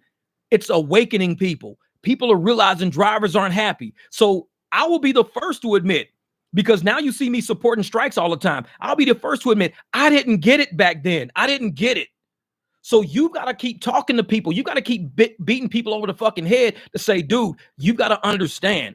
There's a reason why we're doing it this way, Jeff. And I may not get it. I say, well, you know, this and that. But now that I understand, I use my insight. And I say, if we're going to strike and you give us enough time to know when we're going to strike and protest, give us time to make money so nobody's ass out that day. Everybody needs a chance to make money first. Once we have enough money, we can now fight the battle. You can't fight a battle broke. And that's why I support what's going on in February on Valentine's Day. I support it because it's going to give enough people to generate the money they need. A small envelope, put $10 in it every other day, $20, $30, do whatever. Get that shit built at about $400 or $500. That's your protest money. The day you don't work, that envelope is your protest money because you've been saving all that time. And once you get to have that little envelope of protest money, sit on your motherfucking app that day and see how the apps are reacting. Turn that motherfucker on. Turn it on Paw Patrol. Just kind of look around. See some $20 surges, $30 surges, $40 surges. You're like, damn, $30 surge? I could do that. I could do that. That's what a protest is supposed to do. Trigger the algorithm to pay out fucking money. So I may not drive that day, especially if the money ain't good. If it's like Thanksgiving, I may not drive at all. I'm only going to do private rides. But if they throw a $30 surge on my fucking house and I can do a 2-3 mile ride with that, the protest worked. The protest fucking worked. And that's what we doing this shit for. We're all turning that fucking app off. We only drive for private money or big money. Anything else, we not fucking touching. If I'm not sitting on a $20 surge, no. If they tell me we'll give you a $2 a mile ride, I get $2 a mile rides all day. We're going to give you a $3 a mile ride. I get $3 a mile rides all day. When you protest, this shit's, we reciprocated. This is retroactive. We want some fucking pay. We want money. You starved us out for Thanksgiving. You've been starving us out all Christmas break. We want some money. And if you ain't putting money on that fucking table, shit, ain't nobody going nowhere. I'll private ride. Yep, it's hard to agree with striking, especially with all this peaceful protest ruining the real importance of speaking up. Yeah. Do you have problems getting your tips and tolls? Well, definitely my tips, Kendra, definitely. Man, what made a difference? People like Jeff or people like yourself that bring knowledge to the people in the community. And I'm, like I said, keeps the people, man, I'm kind of rugged. Like I said, I was not raised in the hood, in suburbs. I was raised in the hood. So I kind of understand the psychology of why I am the way I am, especially when I see the same hood that I come from struggling in a way that I'm not struggling. It bothers the shit out of me because I still feel connected to that. Motherfuckers say, where are you from? This is the first thing they're going to ask you. Question number one, where are you from? That's question number one. So when you say where you from, you want to give the illusion, not of poverty, but the reality is poverty, but you don't want to say, you know what? I'm from a rugged spot. I'm from Memphis. I'm from St. Louis. Damn, what's wrong with your cities, man? Because you came out different, dog. And that's the problem right there. I want my community to come up with me. When I talk to the drivers, I want my community to come up. I don't mind sharing all the fucking secrets I get. I don't mind screen recording everything I do. I don't edit out my fuck ups. People see I talk about my fuck ups in the video. I talk about when I made a mistake and take a nature hike and Juan Vargas never made like 500 that night and I made 250 that night. I talk about my fuck ups. Because if I don't talk about it, how y'all gonna know I fucked up or not? Y'all never know. Too many YouTubers hide they fuck ups. They too perfect. They sit on the podium thinking they know every fucking thing and they can't be wrong. Everything they say is right or you're wrong because I got 150,000 fucking subs, which makes you wrong. Sorry, subs don't classify you as being right. You could be wrong as a motherfucker. And a lot of them don't listen to people. Oh, you're too small to listen to. I don't give a fuck how small I am. You know how small a fucking hand grenade is? I could put a hand grenade in the palm of my fucking hand. It's a hand grenade. I could put a hand grenade in the palm of, it's very fucking small. But let me pull that motherfucking pin. I guarantee you gonna fucking run. It don't make a difference how small this motherfucker is. It's what it can do when you fuck with it. Let me pull that motherfucker. That's like me. I don't give a fuck how small my channel is. Pull my pin. Watch what the fuck happened. Pull my pin. I know where the fuck I'm from. I know what I can do. Just because motherfuckers look at me on YouTube, oh, he's only got 5,000 subs, 6,000 subs. Pull my pin, motherfucker. Try me if you want to. Pull my pin. And I've never been somebody who's ever tripped off how many subs I got. I've always ran my fucking mouth this way. Always. Tips coming in a month later. Yeah, exactly. You're right, JP. Real is real, man. This is, oh shit, ride flows is what I'm out driving for the first time in 2 weeks. Fare seems super low so far. No boost, no surge, just straight trash in Tampa. Yeah, real shit. But I want every driver out there to realize also, man, each one of us, we ain't shit but fucking hand grenades, man. Motherfuckers don't think we important because we little. We ain't number drivers. How many times motherfuckers done got in your car? Oh, damn, you can afford this? Damn, what else do you do? What else do you do? Motherfucker, I don't ask you what else do you do. Like, shit, I don't walk up in a Walmart. Hey, what else do you do other than be a cashier? You must have another job. Like, no. I don't walk up in no motherfucking Wendy's. Hey, what else do you do? You guys got other jobs? Is this all you do? But they always fucking with drivers. What else do you do? They don't think, motherfucker, we hand grenades. We might appear to be little, trust me, but we make an impact wherever we go. We make an impact, whether it's talking to people in the car, whether it's dealing with our family, whether it's having a good ass day on the fucking road. We have an amazing day. And like I said, I had that $500 night that night when I went gambling with them guys. Then the next night I made like $200 or $300 the next night. And 2 days later, my motherfucking water heater went out. All that money was gone. So everything happens for a fucking reason. There's a reason why I had that good night. Didn't realize it. I thought it was going to be money. I was like, man, this is going to be money, man. Shit, I got money. Hell, that shit was gone. At Home Depot took that shit. Every mile I put on that car that night, every fucking conversation I had, all the money I fucking made, Home Depot took that shit. But it's like, so I'm back at zero again. But the fact that it happened, it had to happen. That's right, Bree. Life is a roller coaster. It had to happen the way that it did. Because this, like I tell motherfuckers, this money is for life. It's for life. It ain't for fucking fake balling. It ain't for bragging to people. It ain't for people to be sitting out there, oh, yeah, motherfucker, I got this, I got that. You ain't got shit. I'm above you. I'm up. No. That's the crab in the bucket mentality that a lot of motherfuckers came from, and they try to bring that energy to fucking rideshare. It's like, we leaving that shit behind. We don't do crab in the bucket, man. We don't do that shit. You come around here, we're trying to lift people up because we know the apps is trying to put us down. Motherfucking drivers jumping in our car. Riders jumping in our car. What else do you do? You can't do anything. You got to do something else. You can't just be doing this to make money. This ain't shit, is it? We deal with a lot. And that shit hits you in the soul sometimes that the motherfuckers really, they done been using rideshare for a year, 2 years. Every time they're getting, drivers, they're thinking minimal of this fucking driver without realizing who this driver is. But it's in their head to think minimal of this driver. Oh, let me call Uber. Oh, yeah, somebody's going to be pulling up. You know, it's probably just some fucking low-life reject ex-felon, can't get a fucking job, motherfucker, picking us up. They have no idea who we are. None. But they automatically think we must not be shit because we doing fucking gig work. So you must not can't hold a real fucking job. You're doing gig work. Actually, to the opposite. The reason why I don't hold a fucking job, because I don't need a motherfucker telling me when I can piss and shit. If I got to take a piss, oh, Jeff, you can't get off until 10:15. When 10:15, you can go take your break and you can use the bathroom at 10:15. Man, fuck that. I got to piss now. It's 9:45, 30 minutes early. Well, if you go take a piss, I'm going to have to write you up for that. Fucking write me up then, motherfucker. I'm not going to sit there and piss on myself. And that's why I can't do them fucking W-2 jobs. I can't do that. Is it real shit? Man, my eyes are open now. That's right, brother. That's right, Joker, man.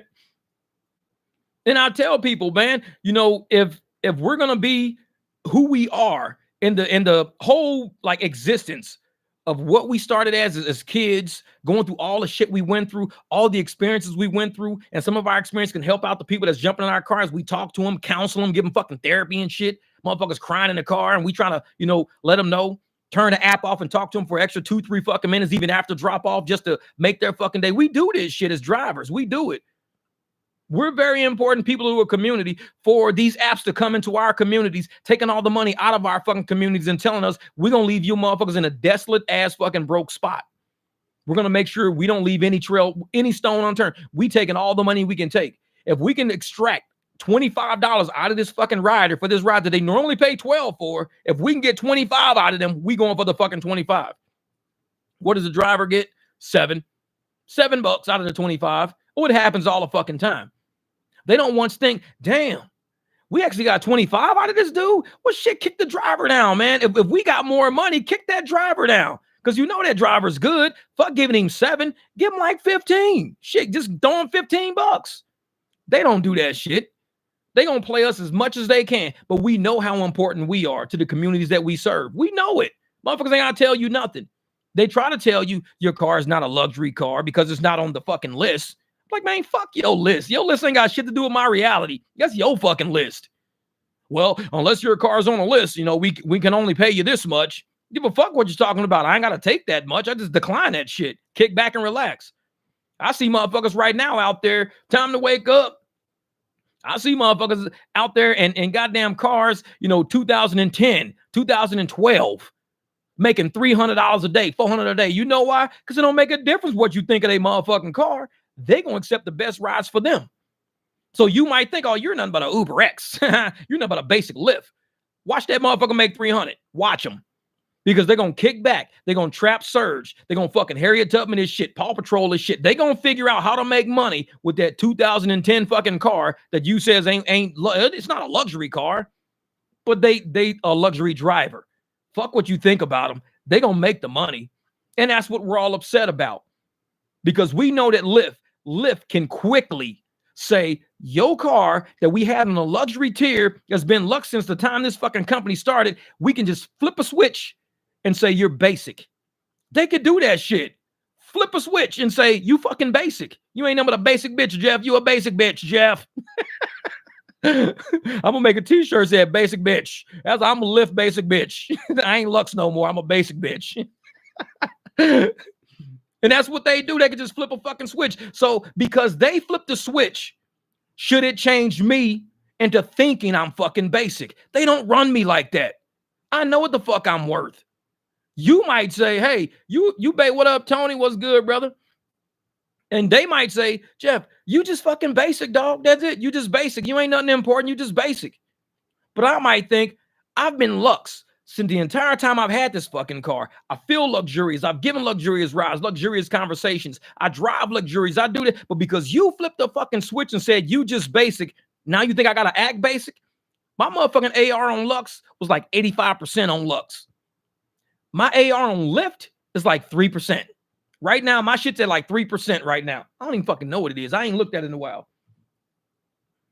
But it's like, I know that they want me to have that 85% AR that I had on Lux, picking up some nice rides, getting nice money. They want me to have that on a basic tier to say, we told you he would fucking be basic. If we told him he was fucking basic, we told you we can make them basic. They looking at everybody like, dude, Lux drivers ain't driving no more. These motherfuckers went from 85% all the way down to fucking 2, 3, 4%. What the fuck? Because we ain't basic. You thought wrong. I'm telling you, Bree. I'm telling you, Bree. No one can tell you who you are but you.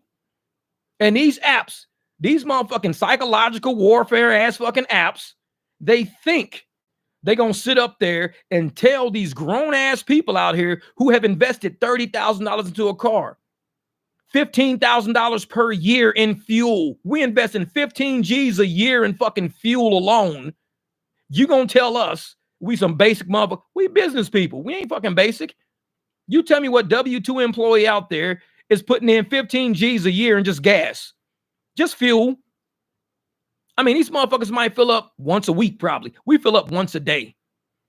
So you telling me we deserve employee fucking pay, but yet we filling up every day, and these motherfuckers filling up once a week, but you trying to pay us equal. We using $15,000 a year in fuel. They using $3,000 a year in fuel.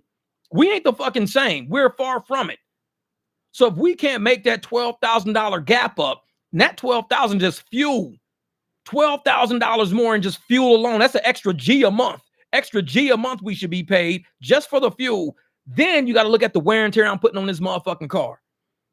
Because if I can use this car in a year and it goes from 15,000 miles to 75,000 miles in one fucking year, but this employee car goes from 15,000 miles a year to 25,000 miles a year, I'm sorry, but that's 50,000 miles of depreciation somebody has to account for. That's what the money is for. You can't pay me like you're paying an employee because you got to cover my depreciation because I'm beating this fucking car up for your corporation to make sure you motherfuckers get bonuses this holiday, to make sure y'all get pensions and 401ks and health benefits. All this shit is on my back. Every driver out here who's putting this shit on their fucking back every day. And they telling us, well, we can't pay you benefits, but you can keep driving so we got benefits. We can't pay you no 401k and no retirement when your ass is done driving, but you're paying for our 401k and our shit when you're done driving. All these motherfuckers, the day they walk out of the office, they got money in 401k.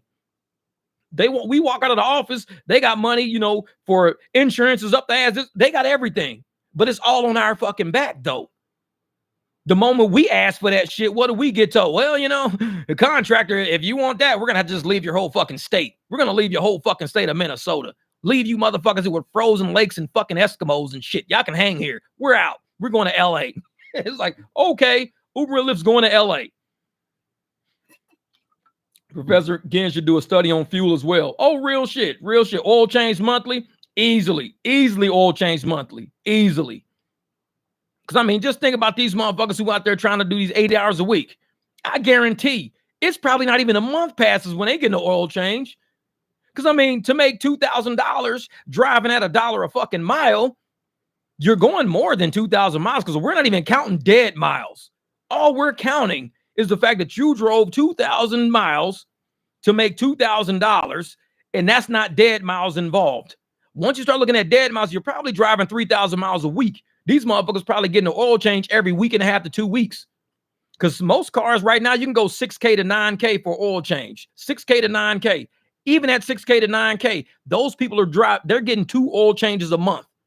I bet and these engines, these rings, these pistons, these seals, these fucking valve cover gaskets, that shit heats up and cools off a whole lot. And when you start going through O-rings and gaskets and shit like that, I mean, I just had to replace my motherfucking heat management unit in my car. I had 102,000 miles in it already. I only bought it last year at 36,000. So I'm at 102,000 miles. I had to replace the heat management unit. That shit normally don't go out until somebody's owned the car for like 7 or 8 years. I've had the car for a year and the motherfucker went out. It's like, that's what we pay though. And if I didn't fix it myself, $311 for the part, I'd have had to go pay BMW or shop to do it. $1,500 to $2,000. But it only goes out once during the life of somebody owning a fucking car. It only goes out once in the whole life of the car. I've only had the car for a year and it already went out. So trust me, we go through a lot of money for them to be calling us, oh, well, you guys should be making, $17 an hour because we pay employees. No, we're not employees. So lose that whole fucking mindset of employees. Because if your employees, if you want to pay us like your employees, this is the agreement I would make with those motherfuckers. Allow us to show up at your corporation and choose any of your employee cars out of that parking lot to fucking drive for the day. I will park my BMW there and I'll drive off in that motherfucking Suburban.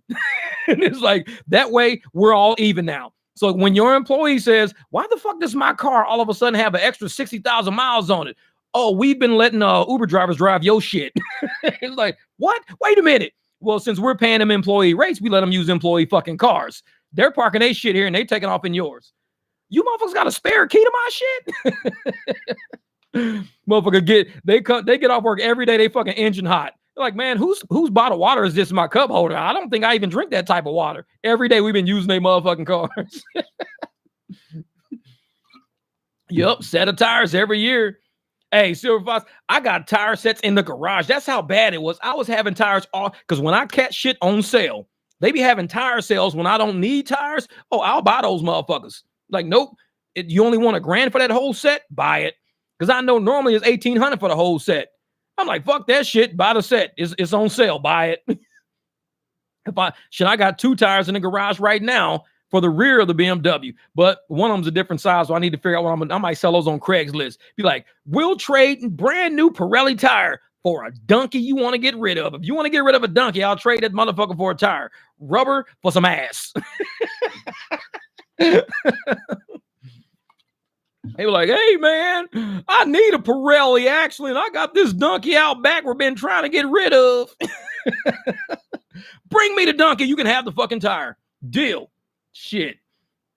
Yeah.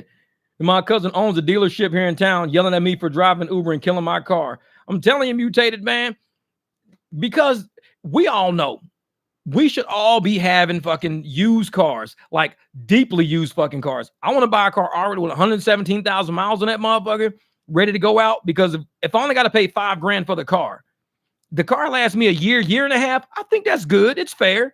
If the car can last me a year and a half, then every year you just buy a car for like $5,000. That's it. Just keep buying $5,000 cars, 4,000, let it last a year and a half, swap it out with something different. But I think what Uber is upset about is that a lot of us, we're just getting cars that are lasting forever. We're doing shit that's lasting forever, and they want to rent us some goddamn Teslas, and we ain't buying that shit. We not past it. Says Jeff, Uber is paid hourly. How much would they have given me minimum for your market? Say Uber is paid hourly for you? Man, if Uber paid hourly, how much would they give me for minimum? I don't know, man, because hourly in a market this good, like, well, it's not been good lately. But let's say it was before the fuckery started. I would say 40, 45 an hour. I would take that. But now that the market is kind of shitty, I'd take 30 a fucking hour. But that's what they want to do. They want to like push us as low as they can go. Because right now, if somebody is in Phoenix right now making $30 an hour, you're doing pretty good. Trust me, you're doing good. Because right now, these rides ain't worth shit. In Phoenix, we never imagined Phoenix would be this fucking bad for rideshare, ever. I mean, it's to the point where rideshare drivers are saying, fuck this shit, I'm going to do delivery. It's that bad. We got motherfuckers grocery shopping right now. Motherfuckers with full motherfucking beards, hairy ass legs and shit, motherfucker wearing wife beaters and fucking fuzzy ass fucking chest hairs coming out, shopping blue bonnet motherfucking butter and shit. Hey, ma'am, can you pass me that blue bonnet? I'm on Instacart, bitch. It's like, damn, the fuck? What kind of fucking Instacart shoppers is these? Used to be a rideshare driver, motherfucker. It's like, damn, these people mean. Usually you see Instacart, you see nice people, you know, clean cut motherfuckers, girls and shit like, hey, honey, I'm here to pick out some fucking squash, pick out some motherfucking ravioli. I got to get some rice. Now you got grown motherfucking ass men walking around 6'5" and shit. Hey, could you pass me that motherfucking bread down there, you little mother? Like, damn, the fuck? I work for Instacart, motherfucker. It's like rideshare drivers done gave the fuck up, man. They done gave up. These motherfuckers like, man, I'm exactly $5,000 to $7,000 Priuses are the ticket. That's what I'm saying, Silver Fox, man. 2008. Wait, Joker Man said 2008 and has 300,000 miles on it. Dude, hey, that's a reliable ass car. I got 257 on the Jeep, 257, 224 on the Escalade. What? He loves it, Jeff. My car just got hit like right now. Like right now. Silver Fox, his engine blew while he was on a motherfucking live stream. And you saying your car just got hit on the live stream. Did it happen when you was on a live stream? Yeah, exactly. Like right now? Bree, I'm the same way. I'm like right now? Like, hold the fuck up. like, yeah, man. Shit. And that's the thing. Y'all lucky I wasn't doing a video the night my car got rear-ended when I was sitting over on goddamn Broadway. I'm sitting there talking and shit. And this motherfucker, boom, hit my motherfucking car. It's like, hold the fuck up. Wait a minute. Damn. My 2009 Prius at 432 when I sold it. Damn, 432. Is that a bad deal? What's a bad deal? 40 to 45? Yeah. He better not respond. He better handle that. Yeah, real shit. Real shit. Man, hopefully those motherfuckers, like I said, he wasn't on the ride in his personal insurance because Uber and Lyft would be like $2,500 deductible. My deductible was like $500 on my private insurance. I'm like, nah, I'm not going through Uber and Lyft for shit. Fuck that. $2,500 deductible? Shit. 6-speed manual trans on the 8. Yeah, I got 6-speed manual trans on my 11. Hell yeah. What Kev say? Kev says 6'2", 250-pound black lesbian. Motherfucker sitting at the fries and shit. Yeah, I'm trying to get some potatoes and shit. I gotta drop this shit off for $2 of 3 flights of fucking steps. Like, damn, motherfucking Instacart shoppers look mean nowadays, man. We all used to be Uber drivers. These motherfuckers ain't paying no more. Like, Kev, what's up? Motherfucker got an Instacart t-shirt on. Fuck you. Kev, it's me, dog. We cool. I used to be a driver. I'm not a driver like you no more, you motherfucker. Man. Say, Bree, did you get kicked off Lyft or Uber? Was that someone else? Exactly. I was Bree, Bo, but I was Bree. Motherfuckers was not letting people fucking cams. I was like, man, that shit irritated the fuck out of me when she told me that shit. I was like, but see, Lyft is raggedy. And I'm going to tell you why. Because they used to do me like that all the time. They would send me a message saying that I can be suspended for cancer or something. They would always put that shit on my fucking screen. And I even got it on videos. I'd be like, yeah, whatever, motherfucker, whatever. They'd be like, canceling too much. I'll be like, yeah, whatever, motherfucker. I don't give a shit. Cancel me if you want to. I can care less. And it's like, I have a right to cancel some shit that I don't feel like dealing with. It's just how it is, man. It's the nature of being a contractor. Imagine if I was a pool contractor and somebody said, hey, man, go over on this street over here. Go on 51st Ave, and you got to do a swimming pool in this yard. So I drove to 51st Ave. I saw the yard. I'm like, dude, this yard is too fucking small for a pool. And I just canceled the whole order. I said, dude, I'm not doing that order. The pool is too small. We'd have to fucking knock the gate down. We have to move this. We have to redo the fucking patio. No, I'm not doing that pool. That's for somebody else. It's not for me. You have a right. You have a right to say, I don't want to do that job. Because maybe the type of pool they're asking for will require way more work than what you probably in the mood for. Because you may say, I only got 4 people working for me right now. It's going to take us a long ass time. We're going to need to go get a concrete layer to redo the fucking patio. We got to do this and do that. No, this is not a job for me. You need a different contractor. And it's just like when I'm driving. I may get somewhere, see it's too many fucking people, more people than I want to deal with. It might be an area I don't want to deal with. No, it's not for me. My car is way too nice to be going into a one-way motherfucking apartment complex at 3 o'clock in the morning with all the cars sitting on fucking blocks. No, I'm not going in here. There's something wrong with this complex. Shit don't look right. I'm not stupid. I'm not driving in there. It's one way in, one way out. They could be setting me the fuck up for all I know. So go, head out. They can get another driver. Got Bigfoot looking for food at Walmart. Real shit, man. Real shit. I got suspended for 30 minutes one time for canceling on Lyft. Exactly. See, Jeff Uber got the surge in the middle of nowhere right now. See, man, and they do that shit. Uber done that before. I was doing a Lux ride. So I'm doing Lux, but I had Paw Patrol on Uber. And I was like, they got a $24 surge down there. Man, I fucking shot down. By the time I got to the surge, it was $17, but I still got the shit. It was on my way to a Lux ride. So I trapped the surge on Paw Patrol using fucking Uber, and then I hurried up and went to my Lux ride. So as soon as I finished with the Lux ride, I already had money sitting on Uber waiting. I was like, let's go. And that's how I tell people, you got to drive like that, man. Fuck that. It's like, if you know you on your way to go get somebody and you on a different app, Paw Patrol that shit. Because you don't know what you might pick up just cruising because you got the other app running. You might swing through an area, look down at your phone in like 10 minutes and be like, oh shit, $4 surge. What the fuck? This is crazy. Picked up 19 pieces, $25 a pie. My guess is $50 tip. What? Wait a minute. 19 pizzas and a $25 pie, $50 tip. Dude, get it. Get it. If you do that shit, man, get that $50 tip. That's coming in handy right now, man. Christmas in a couple of days. That right there will pay for all the motherfucking wrapping paper you just spent your money on.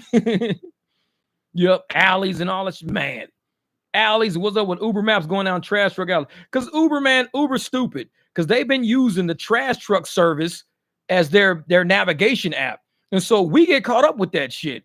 I'll see the map going down. Dude, I'm not going down that alleyway. You can get a flat tire. You stuck in the alley with a flat tire, you can't drive out. Motherfuckers carjack you, take your wheels, your wallet, your phone. You like, man, all trying to fucking pick up somebody in an alley. And it does it all the time at this club downtown around the corner from this little Irish pub. I won't go down the alleyway because I don't know if there's any nails and shit down there.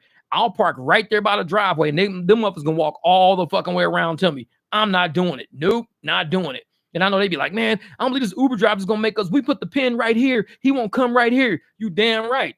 Because your little non-tipping ass is not gonna pay for my motherfucking flat tire. I'm gonna have to get a tow truck take me all the way home. Your non-tipping and no, not doing. Nope. Wait a minute, Logan, there was some dude I saw on YouTube delivering 30 pieces on his back riding a skateboard with one electric wheel on. No, he wasn't. That's funny shit. This motherfucker had a fucking 30 pieces on his back riding a skateboard with one electric wheel on it, man. These motherfuckers going too far trying to deliver this fucking pizza.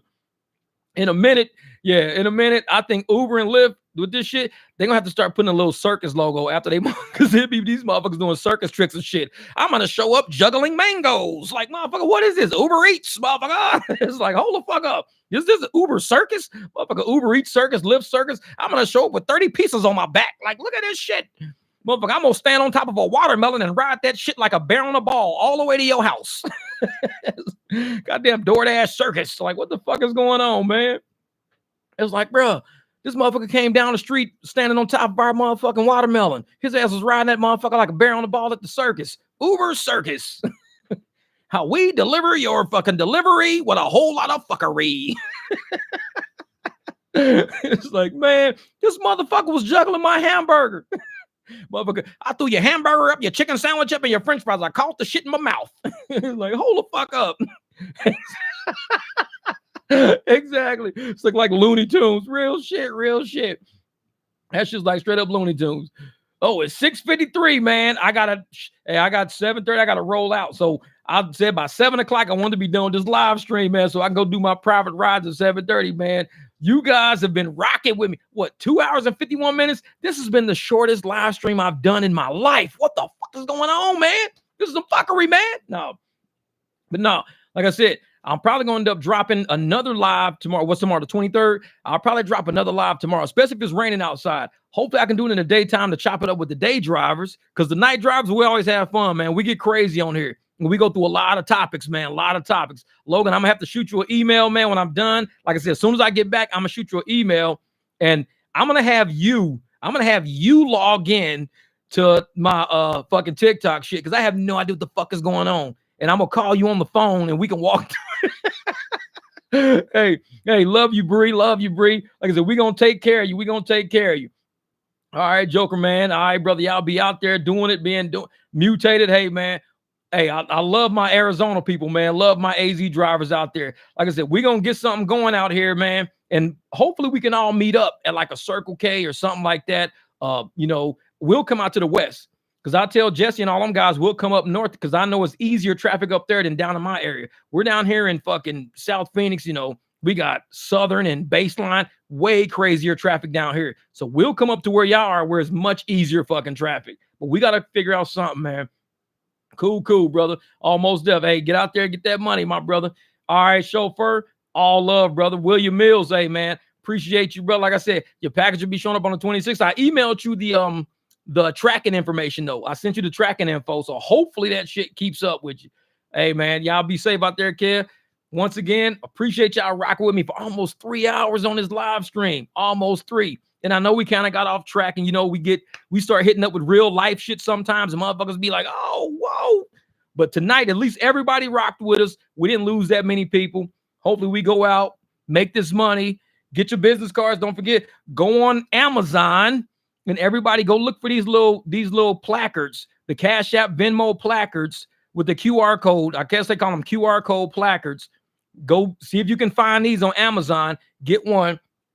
Go on Vistaprint. Like I said, all my my card boxes. These are all off of Vistaprint. Like you can see there, it says Vistaprint. So they send you huge boxes of cards. You get tons of cards in the box. And I got about 3 boxes of cards back here. But this is what we got to do. We've got to start stacking our money right now. If we're going to participate in this shit going on Valentine's Day, let's start getting our money together right now so we can afford to do it. A lot of people going to try to cold turkey that shit, and they're going to miss some bills. We're not trying to cold turkey, do no fucking protest. We're going to build up this money, keep your envelope, throw 5, 10, 15 in it every once in a while just to know when that day comes, you've got money sitting there. You can say, I could afford to actually strike. But if they put, like I said, on this strike protest shit, if they throw a $25, $30 surge out there, you better get that motherfucker. Get that motherfucker. Harriet Tubman that motherfucker. Paw Patrol that. Do whatever you got to do to get that money. But we, on Valentine's Day, we ain't driving. Not unless it's for a real solid ass amount. Way more than what we normally make. So let's go out there and get it, man. Just watching my dark blue Civic. About there fishtailing in the road. Hell yeah. All right, man. Y'all be easy out there, brother. I got to get ready to go shower, eat, and go do my private ride. But much love, much respect. Thank you guys for supporting the channel. Always, man. Always. We're going to do this shit. We're going to do something amazing. I just don't know how, but we're going to make some waves out here. Somehow we're going to figure it out.